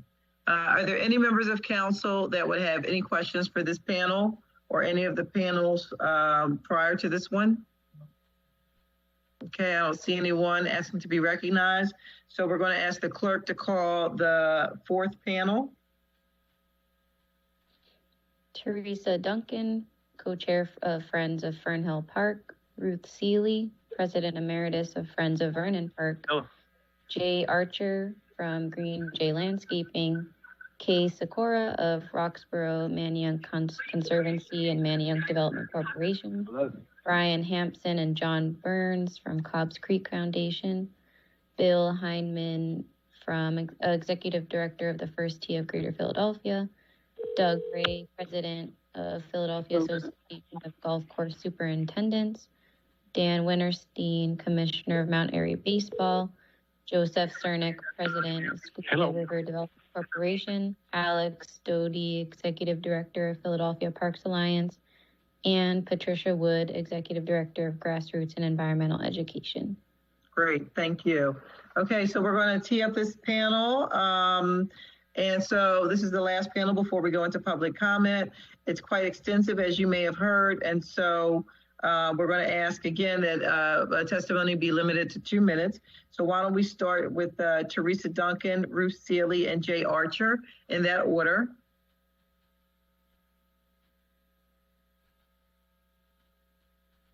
And if you've been called in to unmute, press *6. Okay, *6 to unmute. And that's Teresa Duncan, Ruth Seeley, or Jay Archer. I'm here, Ruth Seeley. Okay, Ruth, why don't we start with you then? Please state your name for the record, and we'll begin your testimony. Thank you, Councilwoman Bass. I have a long history with Friends of Vernon Park, and we really appreciate that. It's good to see you, Ruth. My name is Ruth Seeley, and I'm President Emeritus of Friends of Vernon Park. I've submitted written testimony, so I'll skip to sort of the central portion of this. We believe that Vernon Park, which is 8 acres in central Germantown and very heavily used now as a respite area during the virus, needs to be a safe place for everyone. And we know that herbicides, glyphosate, and other synthetic controls are extremely damaging to the environment. These chemicals, once released, contaminate the air, contaminate the soil, and contaminate the groundwater. When they reach the soil, they kill worms and other beneficial nematodes needed to maintain healthy soil.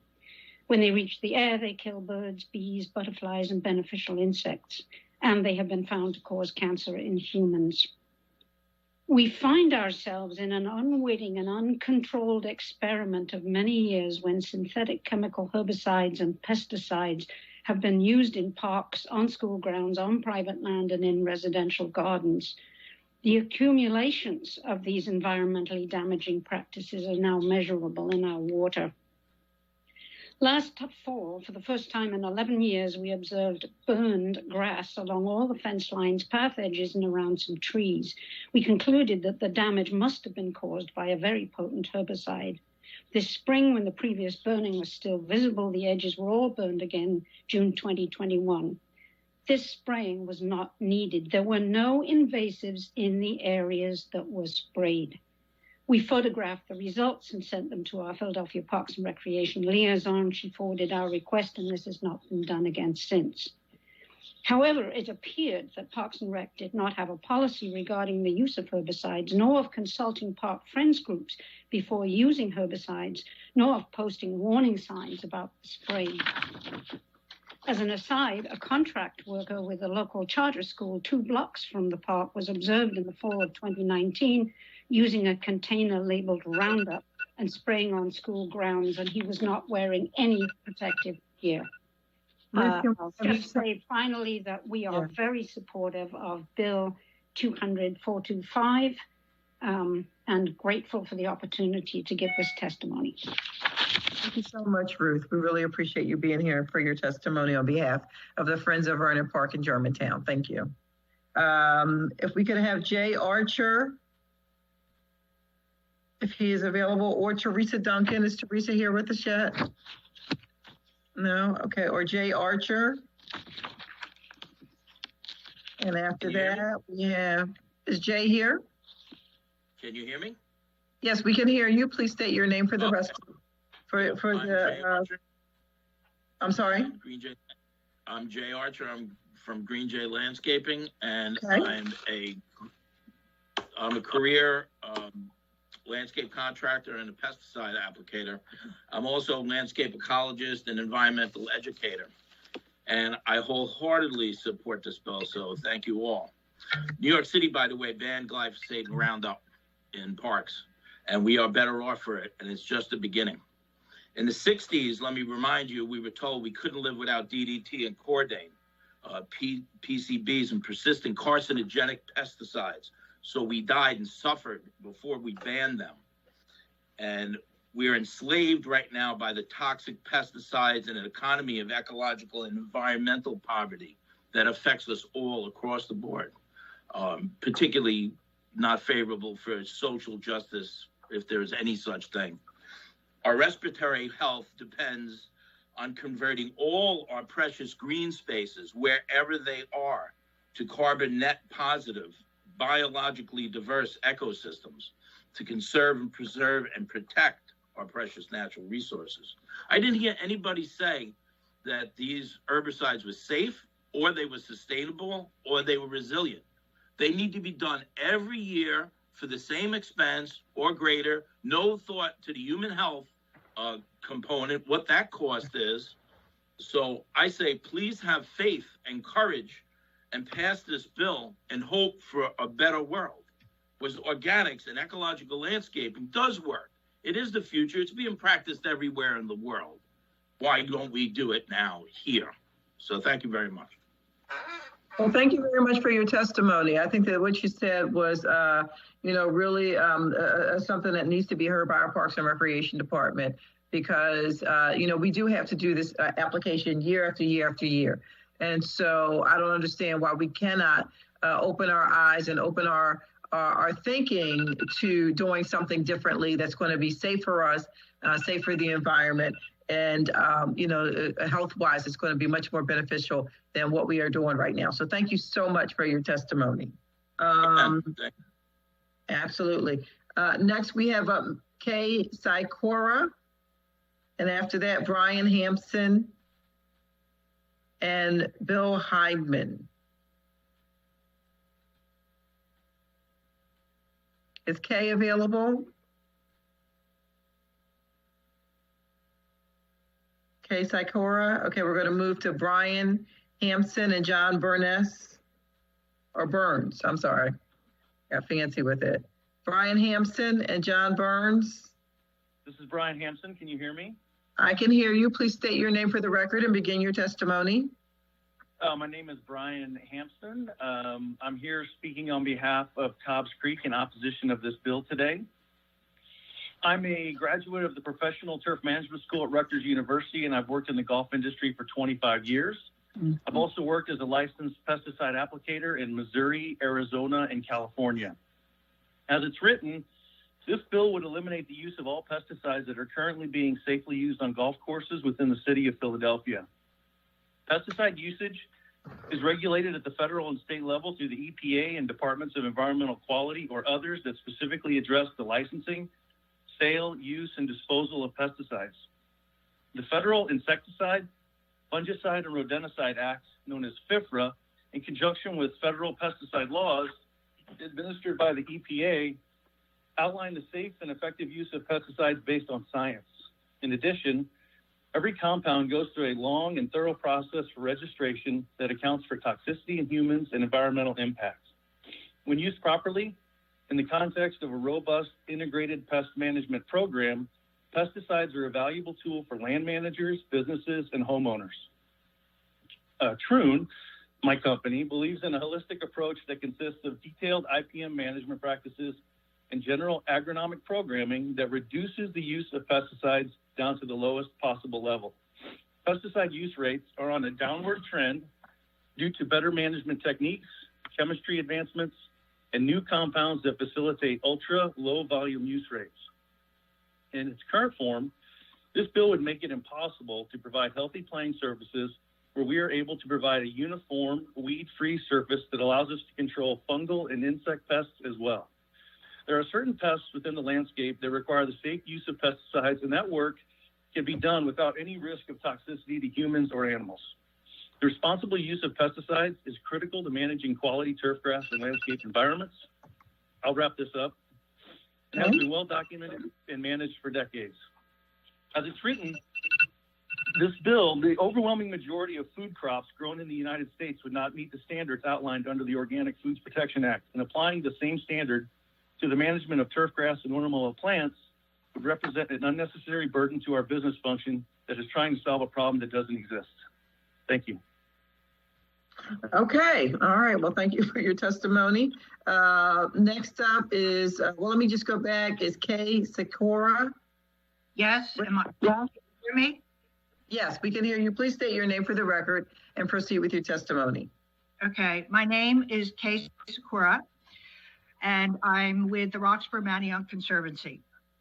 So to the committee, thank you for hearing the testimony, my testimony. In my background, I went to Temple Ambler campus for horticulture and landscapes. We're a nonprofit of all volunteers who work to maintain the Philadelphia park areas in the lower northwest part of the city. We partner with Parks, Conservancy, and PHS. You should understand that over 27% of the land in our area is green. Amazing resources like trails and parks are throughout the community. So we are blessed, but we are also challenged. And we're challenged because there's currently no way we can manage all these large spaces. We are opposed to this bill, by the way, without some use of synthetic herbicides. Many invasive weeds are very resistant to organic herbicides or require extensive reapplications. There are a few that will not respond to any synthetic use. Knotweed is one of my pet peeves. So once a landscape is managed, the need for synthetic treatment diminishes dramatically. There are many areas that we work on that no longer needed to be treated. When we work on large areas, we have secured funding and worked with the former director of Schuylkill Environmental Education Center, formerly of Central Park, New York, to hire professionals to manage those areas, just to get that first area treated. In our area, which has acres and acres of parkland, many landscapes have had no attention for any time, and they're totally overwhelmed with invasive weeds. When you plant natives in amongst that, they just get overwhelmed immediately. Our primary working group are volunteers, and there's no way of holding volunteer interest if you can't move it forward. I just want to add one other note. We have extensive wildlife here, from beaver to birds to fish and fox, you name it. So yes, there needs to be responsible use of synthetic herbicides, but as it is here right now, it would be not possible to manage our large landscapes. Thank you. Thank you. Thank you so much for your testimony. I just wanted to go back once again and see if Teresa Duncan had joined us yet. And if not, we're going to proceed with Bill Hinman, Doug Ray, and Dan Winterstein. Hi, Bill Hyman here. Hi, Bill. Please state your name for the record and proceed with your testimony. Hi, good morning. I'm Bill Hyman. I'm the Executive Director for the First Tee of Greater Philadelphia. And the First Tee is in opposition of this bill. We are a youth development organization, and we run programs in Philadelphia for 30,000 youth. We're at 76 schools and youth service organizations. And we also run 2 golf courses in great partnership with Parks and Rec. Those golf courses are the Walnut Lane Golf Club and the John F. Byrne Golf Club. First Tee teaches life skills, essential life skills to kids, and we use the vehicle of golf to keep these kids, all ages 5 to 18. 60% come from a diverse background. And very important for us is that we utilize the golf courses as our classrooms. We use the golf courses for our daily life skills classes with our team of diverse coaches. We also use the golf courses as field trips for our schools. The 76 schools will come to the golf courses and have STEM learning. They'll have just outdoor classes where we utilize the outdoor space for the kids to have fun, learn the game of golf, but most importantly, the life skills. The kids get introduced to golf if they play enough golf. We get them, and for everyone's knowledge too, the programs are free for our kids. We raise about $1 million a year so that all kids can participate. We also have internships. We also have some of our students actually work on our maintenance crews. We did a Cathie Academy this summer and then placed the students at local golf courses. So First Tee is all about opportunities for our kids. It's all about learning for their leadership, but it's also creating opportunities for them to learn how to navigate the challenges of life off the golf course. Just very quickly, there are no alternative chemicals for some of the issues that we have on the golf course. Bluegrass weevils are not able to be treated with an organic option. And without being able to minimally use chemicals, we would have to close our golf courses. And unfortunately, that would have a dramatic impact on 52,000 residents who play golf on the golf courses. We would not be able to do any of our classes within Philadelphia, and First Tee would have to close and not be able to operate within the city. So please consider, this important impact on a large number in the city of Philadelphia that would be very disappointed if the golf course is closed. Thank you. Thank you for your testimony. Thank you. And next we have Doug Ray, Dan Winterstein, and Joseph Cernick. In that order, please. Doug Ray, are you available? Doug Ray, Dan Winterstein. I'm here. Dan or Doug? Yes, you here? Yes, we hear you, but we can't identify who you are. Are you Dan or are you Doug? Doug? Doug Ray. Okay, Doug, please state your name for the record and proceed. Thank you. Yes, good morning, committee members. My name is Doug Ray. I'm the president of the Philadelphia Association of Golf Course Superintendents. Our association represents the men and women who maintain close to 100 golf courses in the Philadelphia area. Thank you for your opportunity to provide testimony today. The Philadelphia Association of Golf Course Superintendents respectfully opposes City Ordinance 200425 as proposed. Philadelphia area golf courses provide numerous community benefits. Their dedicated open green spaces offer many societal benefits such as employment and recreation opportunities for local residents, as well as youth development programs, environmental benefits, including a habitat for wildlife, carbon sequestration through diverse and abundant plant life, and nutrient filtration through healthy and dense turf grass. Finally, they provide charitable benefits through numerous fundraising events hosted every year at these facilities. Importantly, the game of golf has also served as a critically important recreational outlet this year during the coronavirus pandemic. As a game that is constantly played at a safe social distance, area golf courses have served thousands of Philadelphians seeking fresh air outdoors after spending many hours inside. Golf course superintendents, by our nature, are environmental stewards who make it a top priority to manage golf courses in an environmentally sound and sustainable way. When we apply pesticides, we do so as a part of an established integrated pest management program designed to best control pests and maintain healthy turf. Best management practices, continuing education, peer-reviewed research, and modern technology are all important elements for an IPM approach by today's golf course superintendents. Furthermore, pesticide applicators at golf courses are required to obtain state-issued pesticide applicator licenses. These licenses require testing to obtain and yearly ongoing training to stay up to date with state regulations. This includes general core pesticide education and spray categories to keep them valid, and you must keep them valid every 3 years. Sorry, can we have you wrap up in less than the next 10 seconds or less? First Tee Youth Development Program uses these golf courses as a way to reach out and teach people of all backgrounds and provides over 60% of the participants with scholarships. Without the ability to minimally apply commonly used herbicides and insecticides to maintain healthy turf grass, these facilities, at these golf facilities, the First Tee will face higher operating costs that will result in fewer scholarships for area youth. Okay. And more likely forced closures of these critical open spaces in the city. For these reasons, the Philadelphia Association of Golf Course Superintendents opposes this proposed ordinance as written, and we appreciate the opportunity to weigh in and are happy to be a resource of counsel for members in the future. Thank you. Thank you so much, Doug. Thank you for your testimony. Is Dan Winterstein available?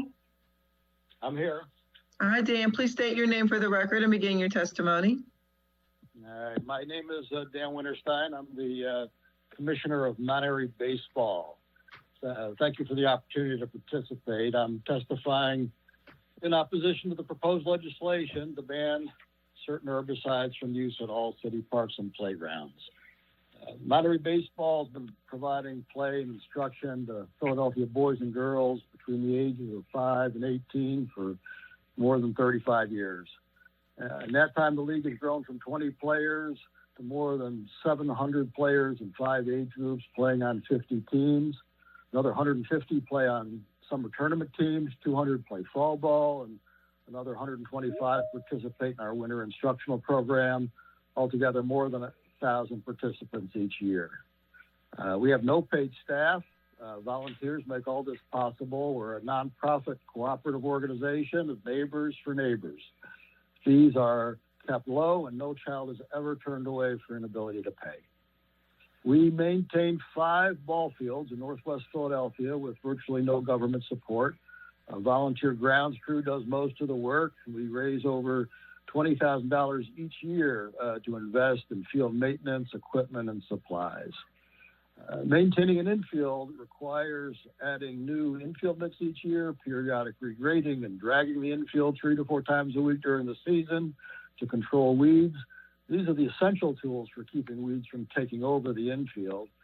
Once the season ends in late summer, we use glyphosate on a limited basis to kill the most stubborn weeds that tend to take over the infield that time of year, and in areas where poison ivy makes hand weeding unsafe. We do not store it on site. We use a small battery-operated spray wand to avoid contact. It is an important tool for us in maintaining our fields. The EPA research tells us that when used properly, Sorry. When If used you- properly. If you could wrap up. I'm sorry? No, I was going to say, if you could wrap up. Yes, ma'am. The EPA tells us it burns off quickly, has no residual soil effects, and presents no risk to humans when used properly. We recognize that science is constantly evolving and remain open to other products. We've tried a vinegar solution with limited results, requires many applications, and is too labor intensive for a volunteer organization like ours. We've tried burning the weeds, also too labor intensive, and has had limited effect. Okay. Closing, let me say that while maintaining 5 fields with volunteers is a huge undertaking, the safety of our children is always our primary concern. We welcome any guidance and support that you can give us. Thank you for your testimony. Thank you for being here and for your testimony today. Next up, we have Joseph Cernick, Alex Doty, and Patricia Wood in that order. Joseph? Madam Chairwoman, can you hear me? Yes, I can hear you. This is Joseph Cernick. Hi, Joseph. Please state your name again for the record and then begin with your testimony. My name is Joseph Cernick. I'm president of the Schuylkill River Development Corporation, and I'd like to say thank you for the opportunity to testify today. The Schuylkill River Development Corporation is a small nonprofit partnering with Philadelphia Parks and Recreation on the maintenance of a section of the Schuylkill River Trail known as Schuylkill Banks. Let me start by saying I understand the position of those supporting this legislation. Pesticides and herbicides can be dangerous and must be used carefully. Having said that, we oppose this legislation as it will make it impossible to control weeds and invasive plants along the Schuylkill River Trail, a trail for which this council has shown great support and which in 2015 was voted the best urban trail in America. We do a lot of manual weed pulling. It's probably our single most labor-intensive maintenance activity. But manual pulling of weeds alone is not adequate in combating the weed problem. We need to supplement it with spraying of herbicides. We do not do this ourselves. Rather, we hire licensed, trained professionals to do it on our and the city's behalf. If this option is taken from us, we will lose the battle of the weeds. And I predict that in as little as a year or two, Schuylkill Banks and other public spaces will be inundated with weeds and invasives. Mugwort, knotweed, and other problematic species will be pervasive. I'm confident that none of us will be happy with the result, and it will be difficult to recover from that situation. We consider ourselves to be an environmental organization working to improve the environment, not damage it. In 2019, we received the Pennsylvania Governor's Award for Environmental Excellence for 2 of our projects. I mention this only to help explain who we are and what we aim to do. It would be my hope that bill number 200425 be withdrawn and further discussions be held with the appropriate city officials and others in an attempt to craft legislation that meets the needs of all interested parties. I appreciate the opportunity to offer my thoughts. Thank you. Thank you, Joseph, for your testimony today. Thank you for being here. Alex Doty and Patricia Wood. Good morning. Good morning. Please state your name for the record and begin with your testimony. My name is Alex Doty, and I am the Executive Director of the Philadelphia Parks Alliance. So, ending the use of pesticides is a very good idea. The question is, what is the best way to achieve that goal? I believe the leadership and staff of Philadelphia Parks and Rec want to reduce the use of toxic herbicides. The health of children and green spaces is at the core of their mission and a motivation for the work they all do every day. If that is so, then there must be significant obstacles to eliminating toxic herbicides from use by PPR. The only way to overcome significant obstacles facing an agency like PPR is through management hours devoted to planning and additional resources devoted to implementing those plans. PPR, always short on resources, is being taxed even more under COVID-19. After absorbing a $12.5 million budget cut, $12.5 million. PPR has been asked this year to run summer camps under entirely new protocols, run virtual access centers, which are all-day classrooms at 35 sites across the city, increase programming for teens, and maintain parks where visitation is increased exponentially with fewer staff and fewer volunteers. Now is not the time to add a new unfunded program to PPR's plate. Now would be an excellent time to fund a pilot program that tests various methods for eliminating pesticides. We need to learn what works on the variety of sites the PPR maintains, from playgrounds to woodlands. The Philadelphia Parks Alliance is particularly concerned that a ban might increase invasive species in the various ecosystems that PPR manages. The benefits to eliminating pesticides are many and worth vigorously pursuing, but implementing a complete ban requires resources PPR does not have, even if it potentially saves money in the future. Please do not create an unfunded mandate for an already underfunded Parks and Rec. Okay, thank you for your testimony. Patricia Wood. Is Patricia Wood available? Yes, I am. Can you hear me? Yes, I can. Please state your name for the record and proceed. Yes, my name is Patricia Wood. I'm the executive director of a national science-based environmental health nonprofit with a strong background in pesticides and their impact on human health and the environment. I actually helped write the law that prohibits the use of pesticides on all school properties in New York State, including all daycare centers. I'm also a visiting scholar at Adelphi University. Madam Chair, thank you for the opportunity to participate in this discussion around Bill 200-425, which we support without amendments other than those mentioned earlier by you. I have been asked to read the testimony of Samuel Rubin from the Eastern Pennsylvania's chapter of the Food and Water Watch Action nonprofit, but I wanted to briefly respond to some of what I've heard already this morning. First, to the gentleman from RISE that spoke about the merits of an integrated pest management or IPM program. IPM was originally called Integrated Pesticide Management. This is a program that has been enthusiastically supported by the pesticide industry. An IPM program calls for the use of the least toxic control first, but allows for even the most toxic pesticides to be used, relying entirely on the person administering the program to make those decisions.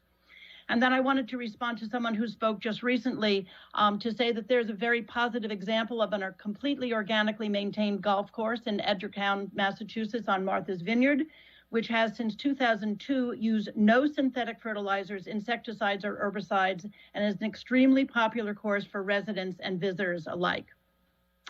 I also wanted to mention this, that studies have shown that households with young children and pets show significant residues of herbicides being translocated from treated outdoor areas into homes where the chemicals can remain for long periods of time in carpets and upholstered furniture, as well as on floors, windowsills, and other hard surfaces.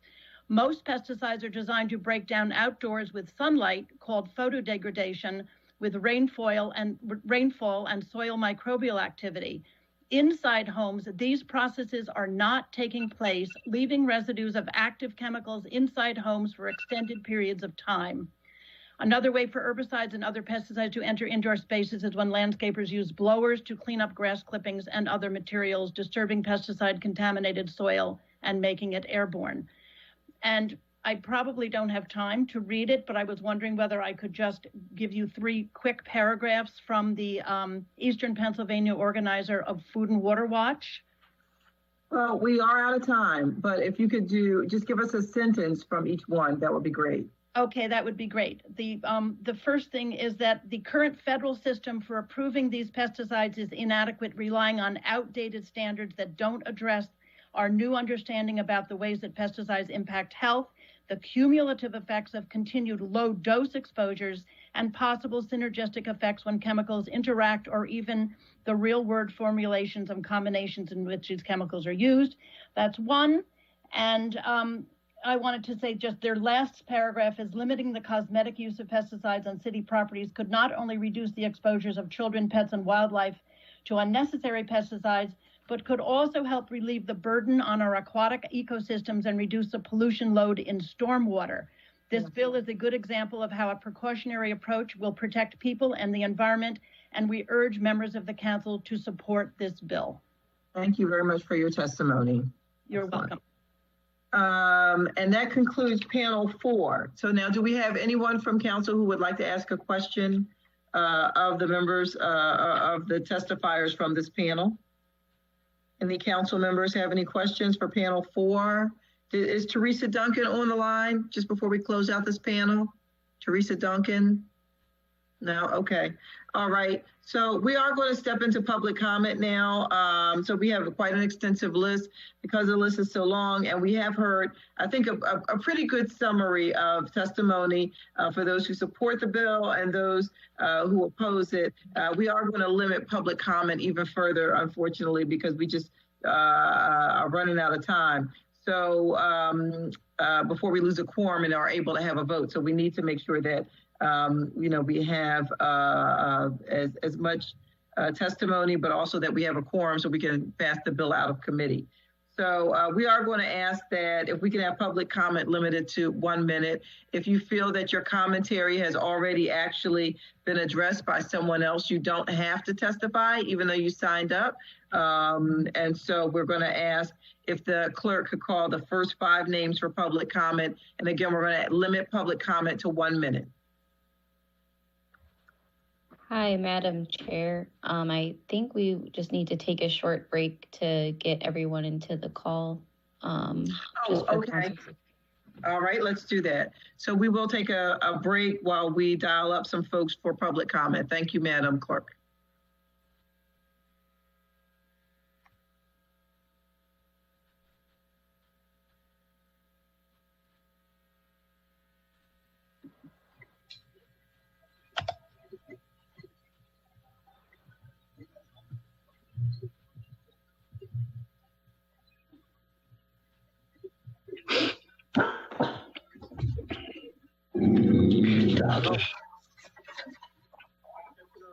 Hello?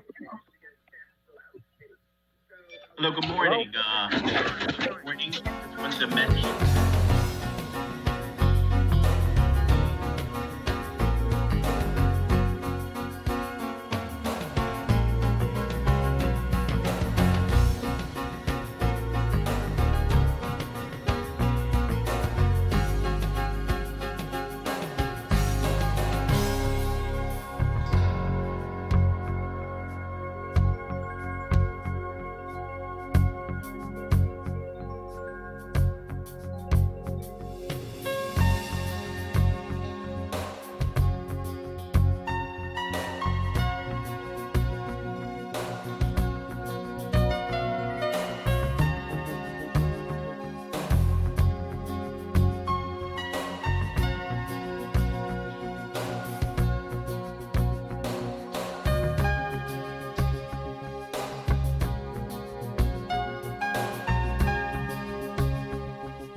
Thank you very much, Modesto. And we are now in our public comment section. And if we could have the clerk call the first 5 members for first 5 testifiers for public comment. And we're going to ask to limit public comment to 1 minute.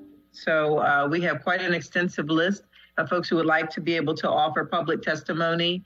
And so we are going to have to limit it to 1 minute. So Ms. Aponte? Hillary Baum from Northwest Philly Climate Action Network and Philadelphia Neighborhood Networks. Kathleen Halal from Non-Toxic Communities. Bree Hashman from Clean Water Action. Emma Horsemartz from Penn Perg. And Dale Hendricks from Greenlight Plants. Okay, if we could go in that order. Hillary Baum, if you are available, please state your name for the record and begin with your testimony. My name is Hillary Baum. I'd like to thank Committee Chair Cindy Bass, who is also my councilwoman, and committee members for the opportunity to present this testimony. And I want to stress the Philadelphia Neighborhood Networks and the Northwest Philly Climate Action Network's strong support for the passage of this bill for its positive public health, climate, and environmental justice impacts. I think really perhaps the most important thing is that these spaces, these public spaces that have been described, should be as safe as possible from environmental pollution as possible, especially because they're often used by people from communities that are already overburdened by environmental degradation and chronic health conditions. The city's removal of toxic herbicides will strengthen the health of the soil and soil ecology. Healthy soil can draw carbon out of the atmosphere and also absorb stormwater, helping to achieve the city's climate and sustainability goals. The city can reach additional climate goals with the removal of toxic herbicides from public lands. And I thank you very, very much for this opportunity, and I urge you to pass this bill. Thank you. Thank you, Hillary. Thank you for your commentary. Really appreciate you being here today. Thank you. You're welcome. And next we have Kathleen Halal. Hello, yes. Thank you, Madam Chair and members of the Health and Human Services Committee for hearing me. My name is Kathleen Halal, and I'm the co-founder and vice president of Non-Toxic Communities. As a mother of boys with autoimmune issues, I became aware of the effects toxins can have on children and how eliminating them can bolster their health. Our son's classmates carry inhalers and EpiPens. Some are autistic. Others could die if they eat a certain food. Today, children struggling with health and learning issues is the norm, especially during this time of COVID. It's become even more apparent that we need to prevent exposure to toxins for strong immunity. Over 4 years ago, our city moved to an organic program managing about 1,200 acres, and we enjoy our parks, trails, and our city and surroundings free of synthetic toxins. Without exception, both city and contracted staff are happy that they are not working with toxins and they are not overburdened. Our city parks and grounds are more lush and look more beautiful than ever. Our baseball and sports fields are stellar, and the turf quality has greatly improved, making fields safer for play. Our mayor and city council prioritized the health of its citizens and adjusted our budget so that they could fund the small increase in spending required to employ organic practices. This year, Irvine was given an award by the California EPA Department of Pesticide Regulation for our successful organic IPM program. Our citizens are unanimously happy. And I'm very sorry to go over, but I have a letter from my mayor, if I may please read it. Actually, we don't have time. I do apologize, only because we have so many folks, but we would be happy to include it in the package for members of council so that they can have an opportunity to read it. We will certainly make it available so that everyone can read it. We express support for the passage of Bill 245, as does the mayor of the city of Irvine, California. If you go to Non-Toxic Communities, you can get more information, but our city has been very successful for 5 years. Thank you so much for being here for your testimony. Thank you. Next, we have Ms. Brianna Hashman. Brianna? Hi. Hi, Brianna. Hi. Can you hear me? Yes, we can hear you now. Please state your name for the record and proceed with your testimony. Okay, my name is Brianna Hashman. I'm a community organizer with the geochemistry research background, and I'm testifying on behalf of Clean Water Action in support for the bill number 200425. In many cases, it is not the active ingredient in the herbicide and pesticide sprays that cause toxicity. Agrochemical sprays have been known to contain PFAS chemicals, also known as forever chemicals, in the adjuvant of sprays. The adjuvant of a spray is not the active ingredients, but it's used to increase the effectiveness of the primary active ingredient. So, for example, PFAS-laden adjuvants have been used to create a more even dispersal of herbicide and pesticide sprays. These man-made chemicals are indestructible, broadly toxic, and pervasive in nature. These toxic PFAS chemicals are in the process of being regulated by the state, and getting ahead of this issue would save future remediation and litigation costs associated with the city's role in PFAS exposure to its constituents. Can we have so I'll quickly say that I know what it is to go organic. I come from a family of farmers, and both sides of my family are from Nebraska.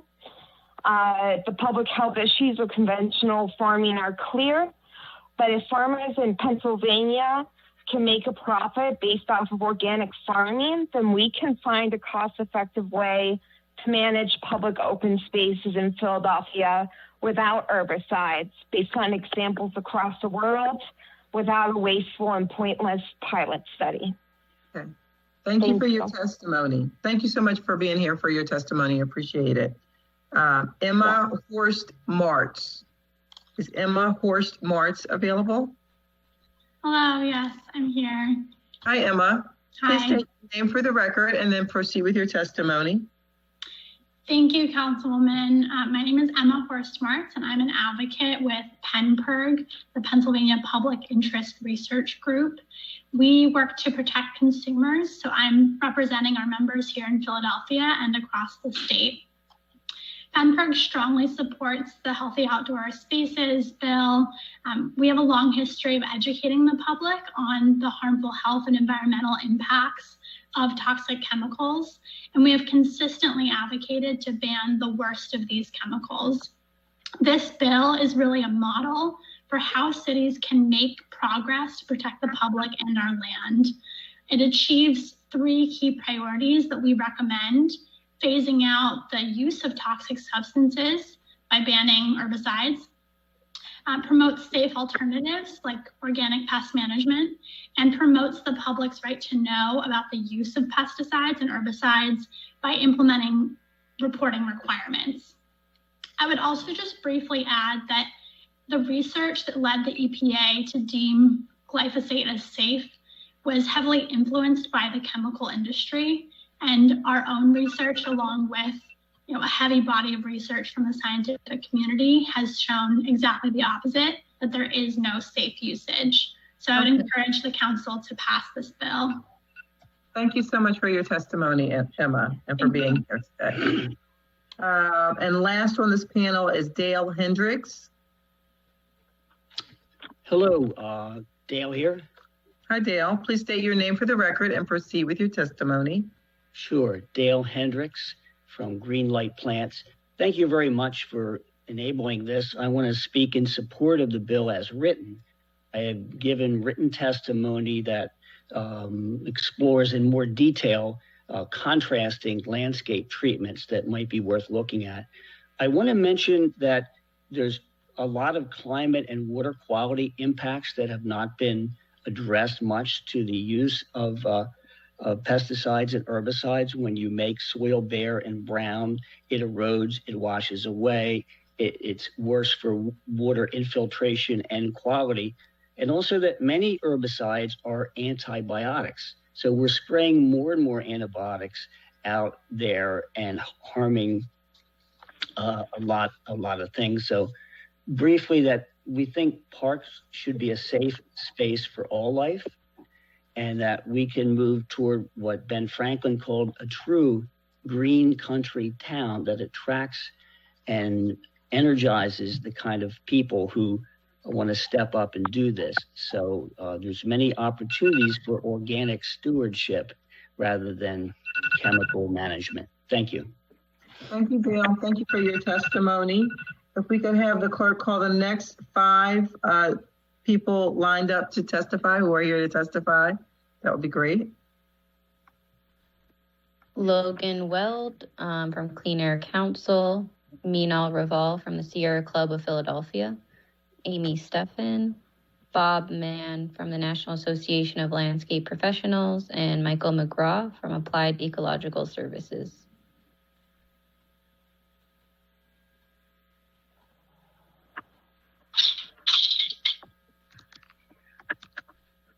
Thank you. We could have Logan Weld. Is Logan here? Hi, Councilmember Bass. I am here. Hi, Logan. Please state your name for the record and begin with your testimony. My name is Logan Weldy, and I am a staff attorney at Clean Air Council. Thank you for holding this hearing today, and I hope you're doing well. Thank you. I am. Thank you. Clean Air Council is happy to testify in support of this bill, and we know it represents an important step in reducing toxic inputs to our land, water, and soil, protecting Philadelphia residents, pets, and wildlife in the process. We are inside overlapping crises that demand systemic change. Communities of color, frontline workers, and their families are disproportionately affected by herbicide exposure.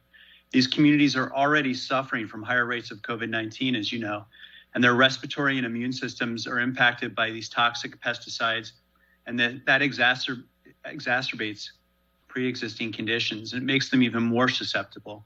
The EPA has relied on flawed framework for assessing pesticide risks and its outdated system. They don't address new independent scientific findings about the huge range of long-term health effects of pesticide exposure.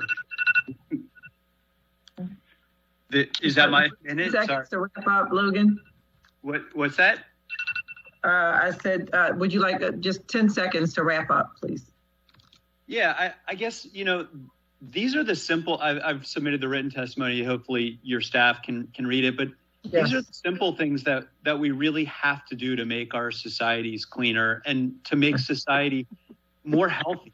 We're inundating these people, and these things are causing mental breakdowns like we've seen in recent days in Philadelphia. We need to make these communities healthier, and this is a step in the right direction.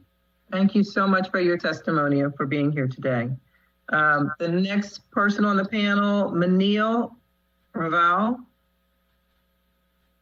Minal? Yes, hi, this is Minal Raval. I'm with the Sierra Club Southeastern PA group. We support this bill. I highly recommend all council members watch the film Kiss the Ground about regenerative agriculture that talks about restoring degraded lands and facilitates carbon drawdown. These pesticides are made from fossil fuels and used on much of our food and our park system. We're not just killing weeds with these, we're killing microbes and insects and sickening our own population. As to signs, microbes, insects, and birds do not read posted signs, nor do children. Like single-use plastics, the herbicide travels into our waterways and into our own bodies. They both need to be banned. Change begins at home, though. I compost our kitchen scraps in the back alley and harvest the compost to spread on the raised beds in my front yard.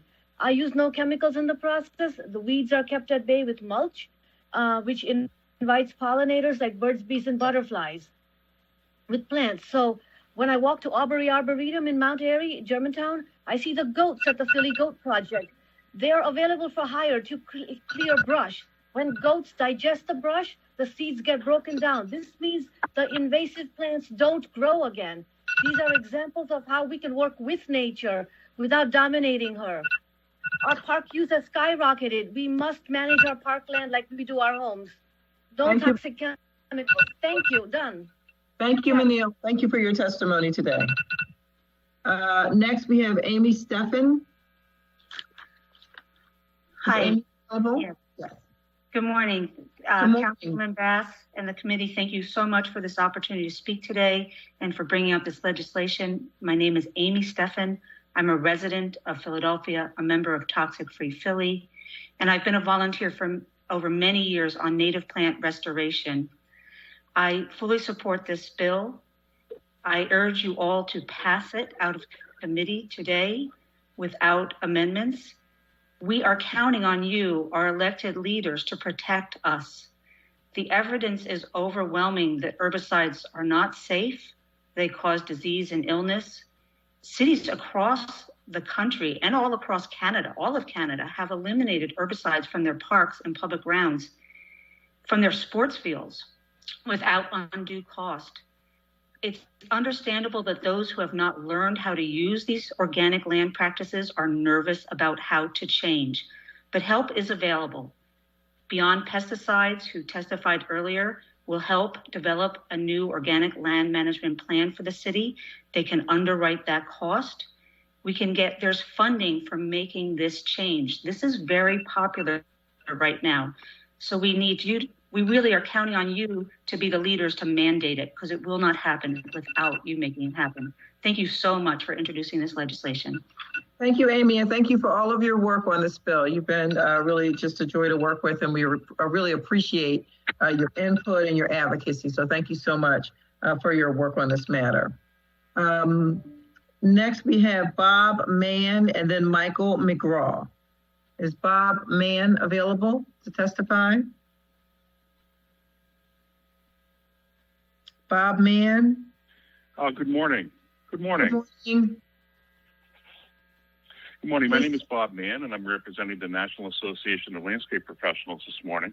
I'd like to voice our support for the viewpoint expressed earlier by Director Loveland, Department of Parks and Recreation. NELP understands the important role glyphosate plays in managing landscapes, and we are committed to ensuring its safe and effective use based on scientifically supported decisions made by the EPA. In 2015, the International Agency for Research on Cancer classified glyphosate as a probable carcinogen. However, IARC is not a regulatory agency. It did not conduct independent studies before making this designation.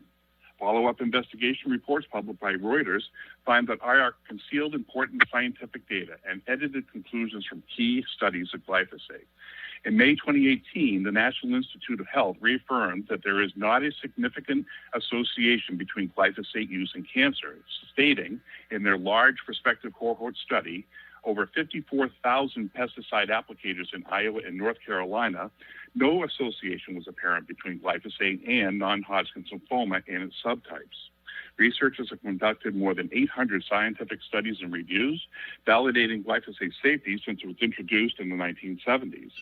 Beginning with the initial registration of EPA in 1974, glyphosate has been evaluated and approved by EPA in 1986, 1993, and 2017, spanning several decades and federal administrations. Thank you very much. Thank you for your testimony. Thank you for your testimony. We're just trying to move through so we can make sure we still have a quorum to have a vote on this bill. Michael McGraw. Is Michael McGraw available? Yes, we can hear you. Please, yes, please state your name for the record to begin. Before I begin my testimony, I'd just like to express a bit of frustration in the truncation of public testimony as a matter of convenience for voting. My name is Michael McGraw. I'm a senior wildlife biologist and ecologist with a local restoration firm. I'm also an instructor of ornithology at University of Pennsylvania and a lifelong Philadelphia resident. I'm expressing my concern with the above referenced bill as proposed. I think there needs to be an amendment for surgical application of herbicides as a means of natural areas management. Over 150 non-native plant species, many of which behave invasively and are federally qualified as noxious weeds, are documented in Philadelphia County. These invasive species, when unmanaged, outcompete native trees, wildflowers, grasses, and shrubs, creating thick monocultures that cause a positive feedback loop of negative ecological effects, such as loss of native plant diversity, resulting in lack of food resources for native mammals, birds, and insects, loss of forest structure, resulting in reduced and degraded breeding bird habitat, and bare ground under dense shrub and vine mats, resulting in increased erosion, water quality impacts, and physical hazards. Of highest importance, these impenetrable monocultures present physical barriers to the residents of Philadelphia to access and enjoy Fairmount Park. This bill must be amended to permit qualified and licensed herbicide applicators to use existing and regulated herbicides to combat invasive species. And I'll just finish with saying that there's myriad efforts throughout the city of Philadelphia, Philadelphia Parks and Rec, the Water Department, multiple nonprofits from local to national that have invested millions of dollars, thousands of person hours, have engaged MBEs, WEs, DBEs, and the local community for job opportunities in this effort, and all of it has involved surgical application of herbicide as a management tool. If you strip that away from the Philly Parks and Rec and others that are supporting the natural areas in the city of Philadelphia, it will be utterly short-sighted. Please consider creating an amendment. Otherwise, you guys are on the right track. Thank you. Thank you for your testimony. If we could have the clerk call forward the next panel to testify, the next 5 folks on the panel. Stephen Gans, from All Seasons Landscaping Company. Todd Hagenbutt from Arborchem Products. Richard Johnstone from IBM Partners. Brian O'Neill from Weeds Inc. and Laura Hawley.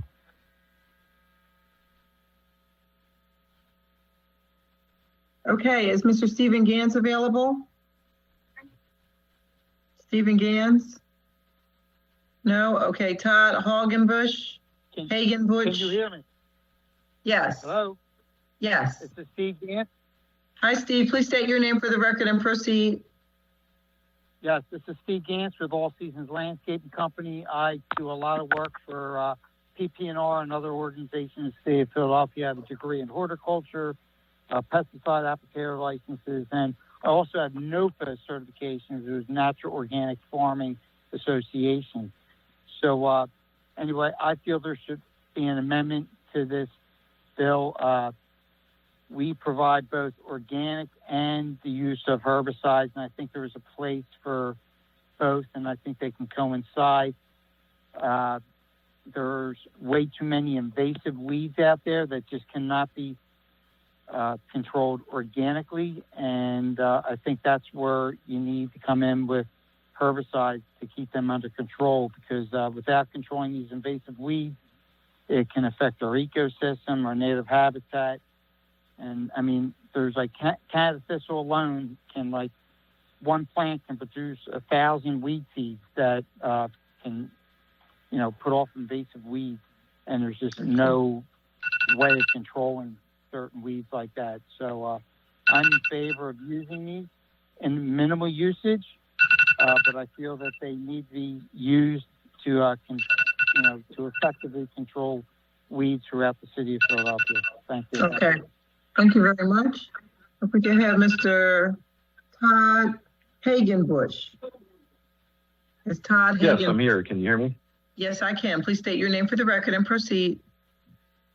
My name is Todd Hagenbu with Arborchem Products. I am a vegetation management specialist with 26 years experience and a degree in forest science from Penn State. I want to start by talking about glyphosate, which has been around since the early 70s. Its use is worldwide, and toxicity testing of this product has been done by countless agencies around the world.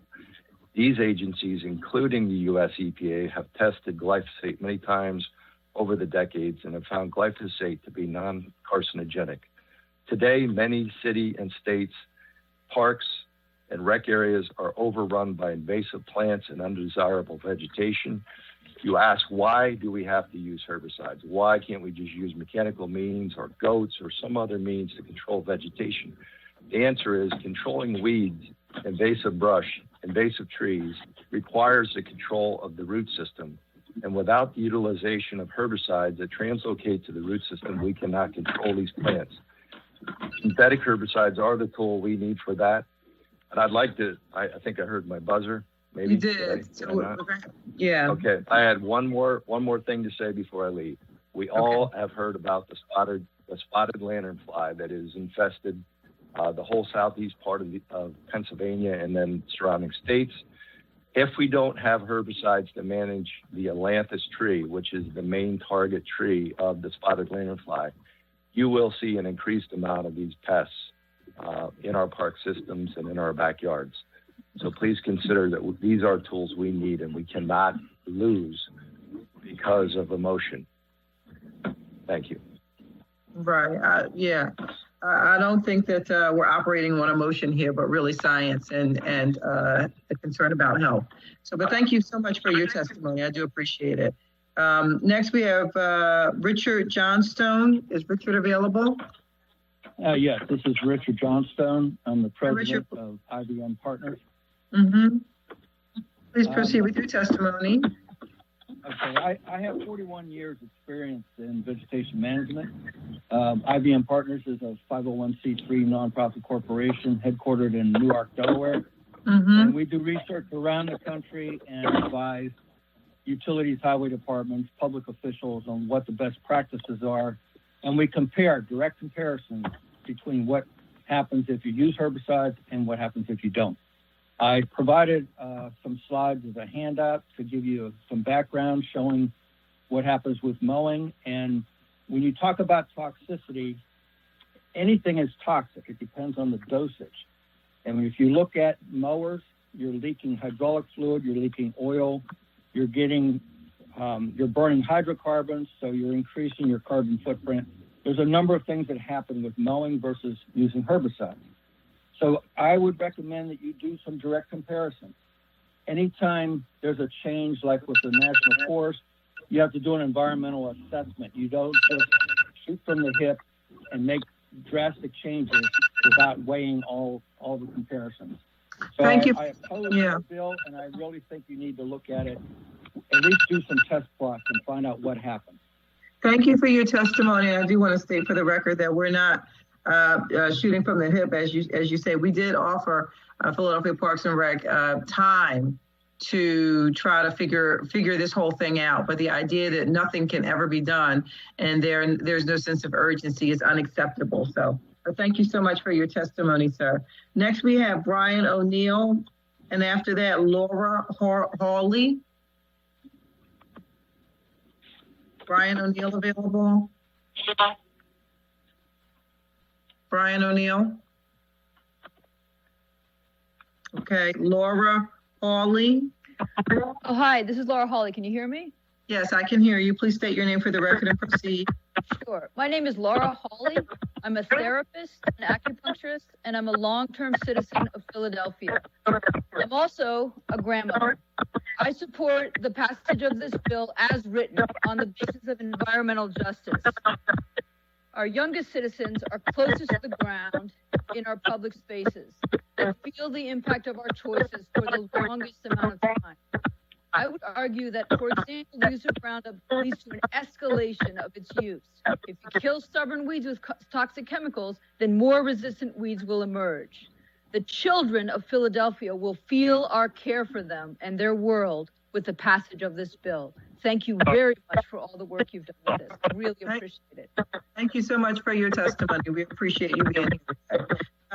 Can we have the clerk call forward the next panel? Hi, I think Brian is here. He just was having trouble in meeting. Okay, Brian O'Neill? Yes, my name is Brian O'Neill, and I'm the managing partner for Weeds Incorporated. I'm an expert in vegetation control. I've been doing this for over 53 years. Yes, Weeds Incorporated applies herbicides on Philadelphia city property. We control. Are you listening to me? Oh, yes, we hear you, sir. Hello? Mr. O'Neill? Hello? Mr. O'Neill? Brian O'Neill? Yes, it is. Okay, so we'll come back. Sounds like you may be having some connectivity issues. Oh, is it Mr. O'Neill? Okay, why don't we come back, because we're having some difficulty hearing him. If we could have the clerk call the next group of testifiers. Rachel Linden, Craig Johnson, Francie Rubin, Lindy, Michaela Majoon, and Blaise Siernick. Okay. Can we start with Rachel Linden? Rachel, are you available? Yeah. Hello, Okay, my please name say is your Rachel name. Linden. Okay. My name is Rachel Linden, and I'm speaking in support of Bill 200425. I'm the Executive Director of Green Lifestyles Network, and I am not a lobbyist, but rather a volunteer. Our organization is a national organization, and we advocate for and assist municipalities in adopting organic land care standards with grants, sample policy, and training. I am an accredited organic land care professional, AOLCP. Organic land care standards are 62 pages on its 6th edition, written by organic landscapers, some of whom have testified today. It offers preferred, allowed, and prohibited practices. Trainings offered locally are Rutgers, NOFA, and Beyond Pesticides. These standards are taught and adopted across the country and are the gold standard of land care. Organic land care standards, when implemented, are beautiful, sustainable, and in time are cost-effective solutions to maintaining a healthy public space. Organic land care management supports the conditions for native plants to thrive. Thank you for your time. Thank you for your testimony. We appreciate you being here. Is Craig Johnson on the line? Yes. Hi, Craig. Please state your name for the record and begin your testimony. My name is Craig Johnson, the Director of Interpret Green, in collaboration with Peter Winslow, the President of A Smart Collaboration. Thank you, Councilmember Bass and the members of the committee. Philadelphia's outdoor public spaces provide sanctuaries for health, safety, and delight. We are blessed and care for one of the largest and finest outdoor urban public park systems in the world. We are blessed and care for 1,400 plus acres of school land that provides outdoor access to more than 200,000 students. We know that the safest places in our city, especially during the current corona pandemic, are outside, in fresh air, in parks, in playgrounds, in schoolyards, and in any public landscape that is free of toxic chemicals, herbicides, and pesticides. Herbicides and pesticides are poisons. They poison plants and animals until they die. If we are to use poisons to manage the public landscapes we inhabit, then we must choose our poisons wisely. Thank you for your testimony. Did you want to wrap up? You need a couple other seconds to wrap up.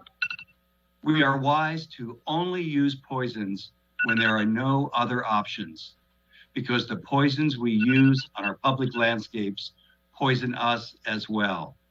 We are wise to care for what we love without poisonous toxins.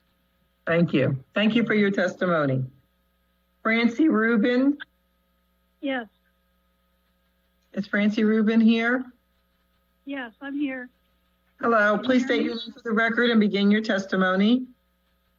Good afternoon. I am Dr. Francie Rubin. I'm a veterinarian and owner of the Rockledge Veterinary Clinic just outside of Northeast Philadelphia. I've been a veterinarian for 31 years. My veterinary association, the AVMA, reports that 1 in 4 dogs die of cancer every year. Almost 1 in 2 dogs over the age of 10 develop cancer. These are alarming statistics.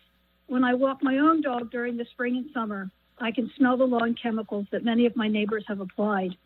I see the little, almost invisible signs that the companies like True Green leave in the lawn. I often experience burning in my nose and a sore throat. I hope that you will vote in favor of banning the use of these dangerous chemicals in our public spaces and set a precedent so that I can start a movement in my own community. Our children and our pets, helpless beings, deserve our efforts to protect them from the potentially toxic effects of these very dangerous chemicals. Thank you. Thank you for your testimony. Thank you for being here today. Is Michaela Majoon available? Michaela? Michaela?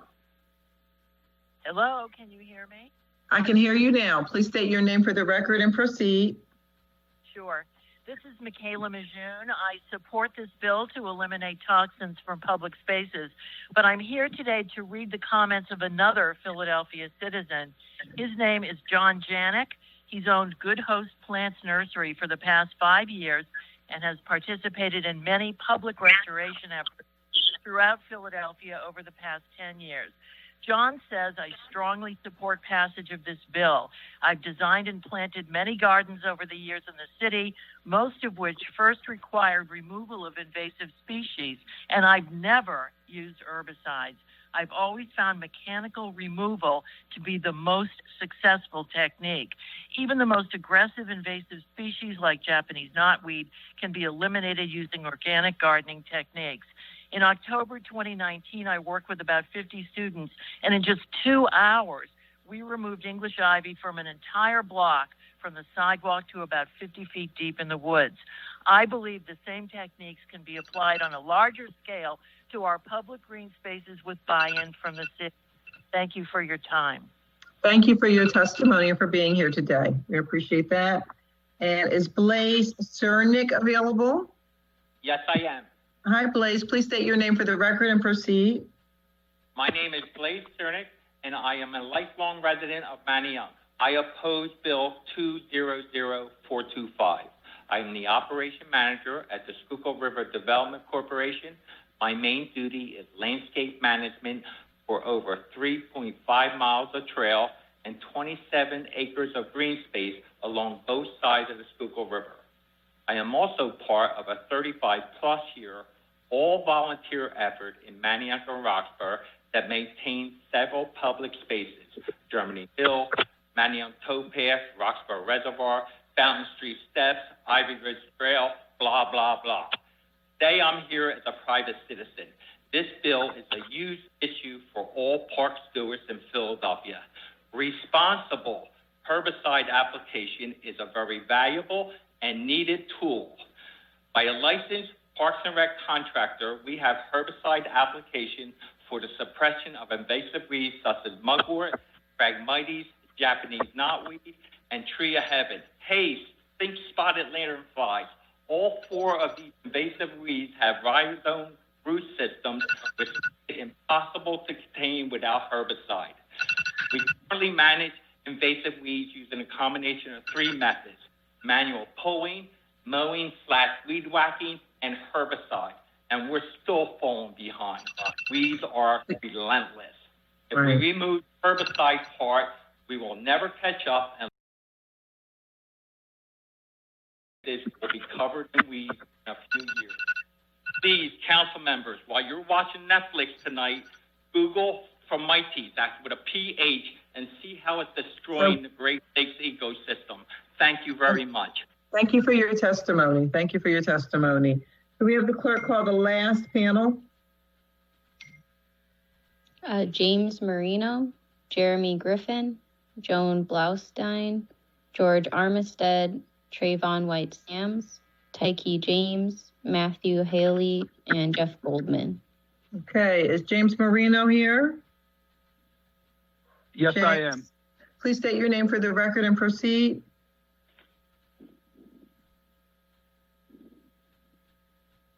James, please state your name for the record and proceed with your testimony. This is James Marino. Your system is not allowing me to speak. No, I hear you. You're speaking. Yeah, I know I am. 1 minute is not enough time for anybody to give a proper presentation so that everything can be expressed in a format that is necessary. Has council allowed this testimony over a few days instead of everybody being squeezed in? Our opinions would have been heard on both sides of the issue, and you would have been able to make a more confirmed decision. This is a sham the way you're running this operation in lieu of time. Time is what you're being paid for. We should be able to perform and give our opinions on this as a public commentary for as long as it takes, because it's such a big, important issue. I've pulled weeds from South Philly to North Philly to Albany to Manayunk, and I pulled them by hand over my 40 years of experience. I know what this bill is going to do in such a broad stroke. It's going to take away all the volunteers' efforts that we have established over 20 years.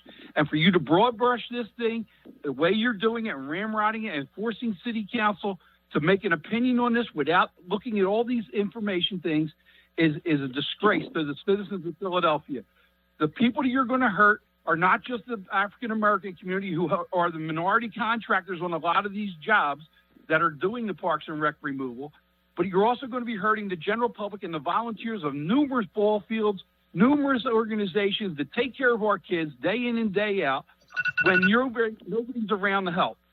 We need your support, but we don't need it in a ramrod fashion like it's being done today. So thank you for your testimony, sir. We are trying to hear from as many people as possible. You're also more than willing or more than able to provide written testimony, which will be read by every member of the committee. So far, in the interest of being transparent and making sure that the public has an opportunity to be heard, we've heard from over 50 people already today.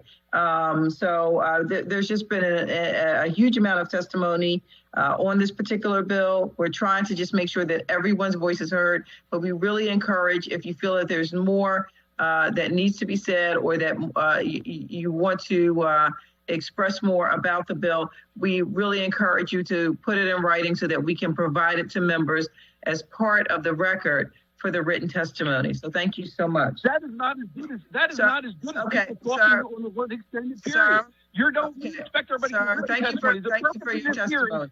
Thank you for your testimony. So we really have to move on. So in the interest of, so that other people can have an opportunity to speak like you just did. If we could hear from Mr. Jeremy Griffin. Mr. Yes, Jeremy can you Griffin? hear me? We can hear you. Please state your name for the record and then proceed with your testimony. Jeremy Griffin, listen, I don't have much time, but I do want to say that this bill cannot go through. We got to amend it, make sure that we actually get some people out here to remove the weeds. And pesticides was a great use to actually get rid of the weeds. I've actually been out in the park removing weeds. I've worked for Parks and Rec years ago. And to be honest, pesticides was the way we were getting rid of knotweed, which none of y'all know about. You've been talking to a bunch of farmers. This is a urban forest. We got to manage the urban forest. You need to talk to managers of our urban forest. Philadelphia is one of the biggest urban forests. And right now we got to really talk about how pesticides is actually getting rid of a lot of the invasive. Okay? You're talking to a lot of health professionals. That's great. They have a humanistic worldview. You need to talk to someone with that ecocentristic point of view. And to be honest, I would love to talk to anyone on the council about this. Pesticides was a great way to get rid of invasives and the roots of invasives. That's one thing that goats are not doing, and it's one thing that a lot of our organic farmers don't know how to do, to get rid of invasives in the root. So there you go. Thank you so much for being here for your testimony today. And you can feel free to reach out to members of the committee and of council to have further dialogue if you'd like to do that. I know, but you're more than welcome to reach out and have those individual conversations. I'm sure members of council and their legislative staff will welcome that. Okay. Joan Blaustein, are you here? Yes, I am. Can you hear me? I can hear you well. Please state your name for the record and proceed. My name is Joan Blaustein, and I'm the former director of Philadelphia Parks and Recreation, Urban Forestry and Natural Lands Division. I led teams of dedicated public servants who were tasked with the immense challenge of managing almost 6,000 acres of natural areas in the city for the benefit of all citizens of Philadelphia. Our urban forests are under increasing pressure from invasive plants, insects, and diseases, as well as the damaging effects of climate change. Some of these pests, such as the spotted lanternfly and emerald ash borer, are devastating our forests. I'm opposed to this bill as written. My hope is that careful consideration will be given to the challenges of managing natural lands as opposed to playgrounds, golf courses, and ball fields. The sweeping nature of this bill belies the understanding of the diversity and complexity of issues related to natural land management. Further, the implication that herbicides are used indiscriminately and with impunity further ignores the realities of how the work is actually being done.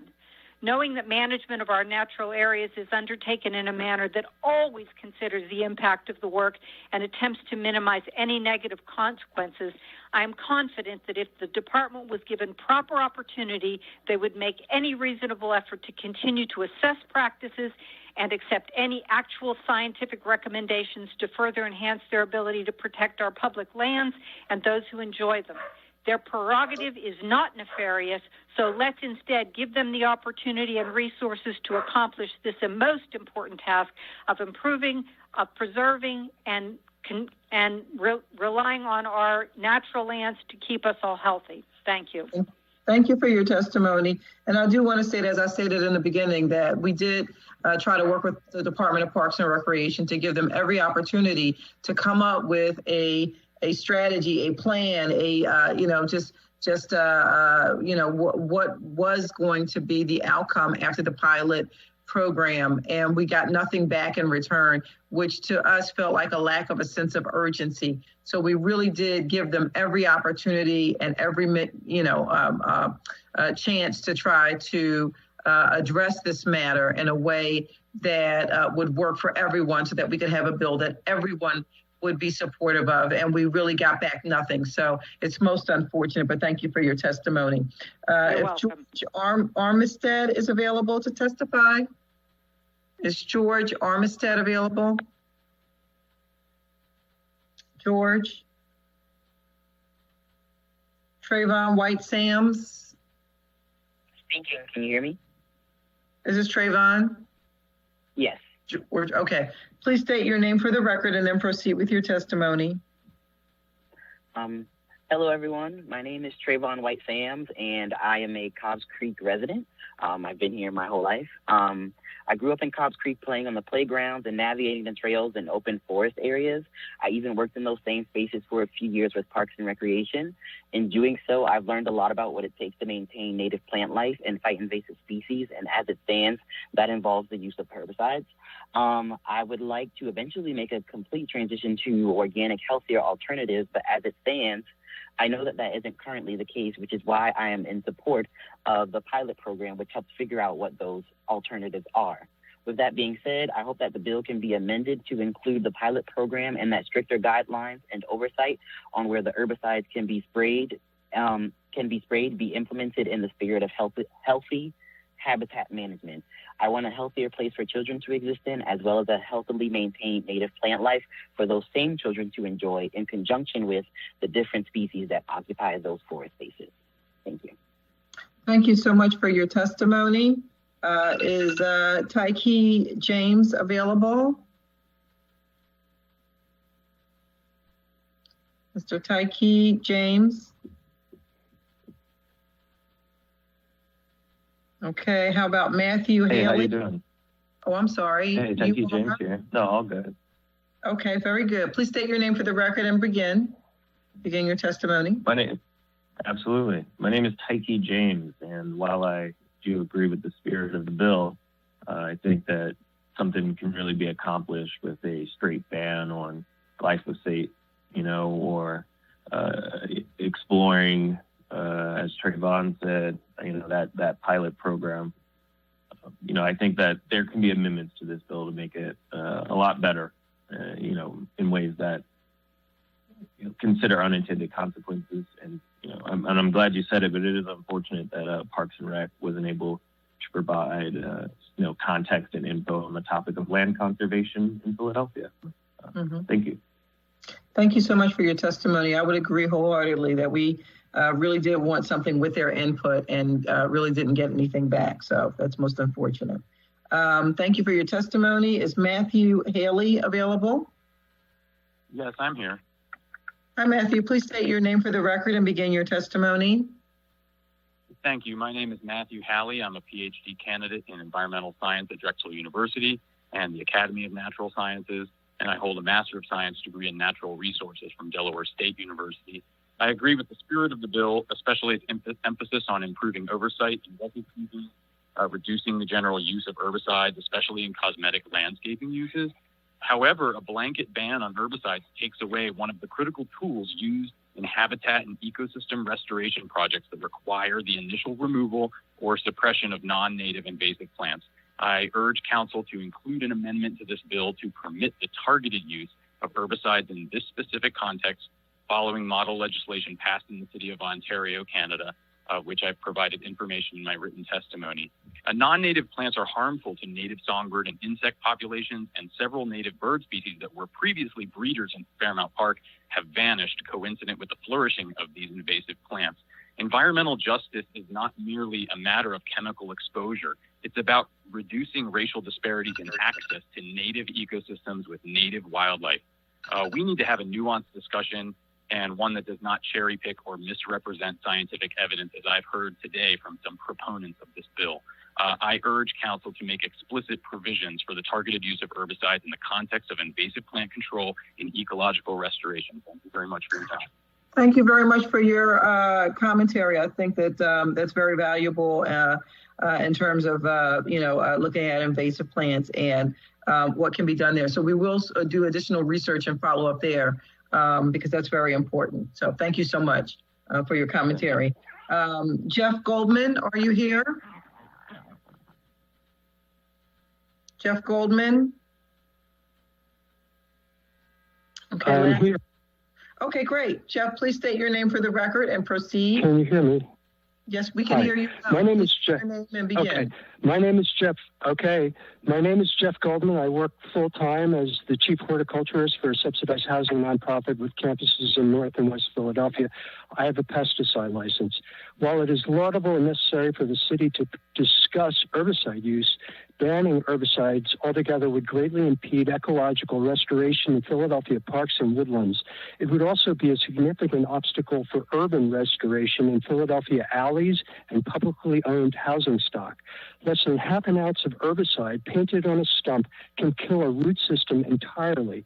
This approach is manageable, cost-effective, and relatively safe for the user and the environment as it is surgical and targeted. Nevertheless, we absolutely need to reduce herbicide use. Weed whackers may be a better option for treating weeds in sidewalks, roadside margins, playgrounds, and railroad tracks than spraying glyphosate. Furthermore, the aisles of big box stores are loaded with herbicide, and Philadelphians are buying and using it. A citywide education program about the problems with herbicide use could lead to significant reductions. Kindly consider these options outside instead of an outright ban. Thank you. Thank you very much for your testimony. We greatly appreciate you hanging in there with us today. We've heard testimony from well over 50, almost 60 people today. And so I want to thank everyone for their patience. Obviously, this is something that we take very seriously, and we want to make sure that we get it right, as close to right as possible. So we hear each and every one of you, so I don't want anyone to feel unheard today. That being said, is there anyone else to testify who has not testified or signed in yet? We do have a hard stop for 1:30, scheduled for 1:30 today, as the mayor has a scheduled press conference, and so we will lose, not only the quorum, but we'll lose the ability to conduct the meeting at 1:30. So, is there anyone else who would like to testify? And hearing none, we're going to, at this point, move to our public meeting. So bear with us for 1 second.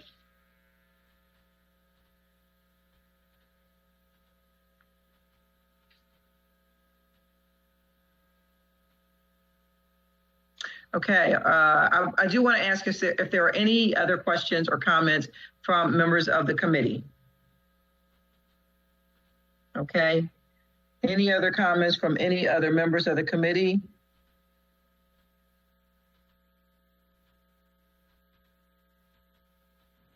Okay, there being no further questions from members of the committee and no witnesses to testify, I will ask if there's anyone else in the present in this hearing whose name we have failed to call that wishes to offer testimony on any of the bills being considered today. And since we already did that, hearing none, I want to thank all of the panels and witnesses for their participation today. We value your opinions, and I now invite all panels and witnesses to please disconnect from the public meeting before we go into from this meeting before we go into our public meeting. We will now pause the proceedings briefly as multiple participants leave the hearing. So if we could ask everyone to disconnect with the exception of members of council. I see that as that's happening, Councilman David O would like to be recognized prior to the vote. Councilman O? Yes, thank you very much, Madam Chair, and thank you for holding this hearing. I want to thank all the witnesses. Actually, the witnesses have been extremely educational. I have certainly understood a lot more from the testimony. I would like to just let everybody know that I will be voting vote this bill out of committee. However, what I have heard and have expressed to the chairwoman is the concern around ball fields, sport fields, golf facilities in particular, and invasive species, urban forests, and the like. I think these issues, I want to assure you, are not lost on us. It appears to me that sometimes things don't move until there is a hammer, and the hammer is this bill. This bill is what's getting this conversation moving and going, and it is unacceptable that we will not even have a recommendation on what we should do until our term is over. So I will support this bill. I am assured that we're going to have further discussions. Very good points have been made, sometimes by very frustrated people. I want to let you know that all of us on this committee, especially our chairwoman, have heard everything you've said. We invite you. And for those who wanted to have further discussions, we are available. And I am personally available. It is very important. And I certainly encourage everyone. We have an opportunity to make amendments. We have an opportunity to look for a new pilot program from the department, one that doesn't take 3 years. Yes. And that's what the chairwoman is looking for. Chairwoman, thank you very much. Thank you very much, Councilman O. And I think that you perfectly crystallized my exact thoughts on this matter. We really do want to do what's in the best interest of our children, our families, our neighborhoods, our communities. And we can't, like there needs to be a sense of urgency to some of the things that we do. And so, it's most unfortunate that we didn't get the input that we were looking for, but hopefully I am still hopeful that Department of Parks and Recreation will see that we intend to proceed and that they will come to the table and still be willing to provide some meaningful input into this matter. I see Councilman Derek Green would also like to be recognized before we vote. Thank you, Madam Chair. I want to echo the sentiments of both you and Councilmember O.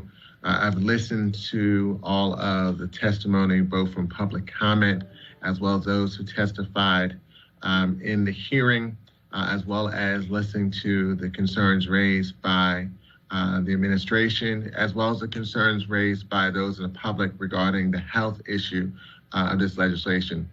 With the amendments, this legislation, even if it were to pass, and it still would have to get both through this committee as well as City Council as a whole, the timeline for implementation has been extended.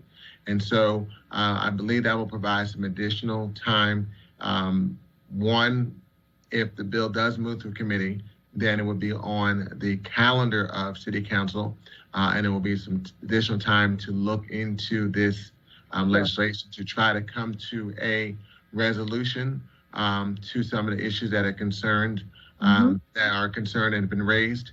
I look forward to that conversation, but I also believe there's a need to at least move the issue forward in order to provide some urgency in trying to develop a resolution that balances both the concerns for the cost, concerns regarding health, and how we protect the health of the citizens of our city, as well as making sure that we're doing all that we can to address some of the concerns raised regarding vegetation and also plantation within the city. Thank you, Madam Chair. Thank you, Councilman. Appreciate your comments and your participation today. Councilman Thomas also would like to be recognized.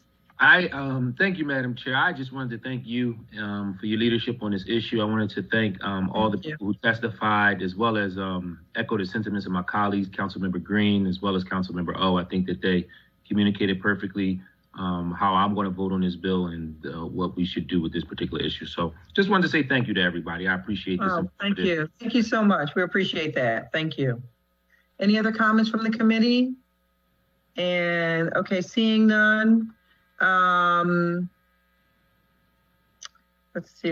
I'm sorry. I'm just following up on my script here. This concludes the public hearing of the committee. We will now go into a public meeting to consider the action to be taken on the bill before us today. Clerk, will you please call the roll to take attendance? Members that are in attendance will please indicate that you are present when your name is called. Also, somebody may want to hit mute. We can hear additional comments. Okay. Right, yeah, I got to vote real quick. All right. Thank you guys, and I apologize. Councilman Heenan, you may want to go on mute. I'll talk to you soon. Clerk, will you please call the roll to take attendance? Members that are in attendance will please indicate that you are present when your name is called. Also, please say a few brief words when responding so that your image will be displayed on screen when you speak. Madam Clerk? Councilmember Heenan. Thank you, Madam Chair. Councilman Heenan is present. Thank you. Councilmember O. Thank you very much. Thank you for the hearing. Thank you to all the witnesses. Can I ask, pause, Councilman Heenan's mute. Okay, go ahead, Sabrina. Councilmember Gim. Councilmember Green. Present. Councilmember Thomas. Present. And Councilmember Brooks. Present. Thank you. A quorum of committee members is present. I now want to recognize Councilmember Heenan for a motion on the amendment to bill number 200425.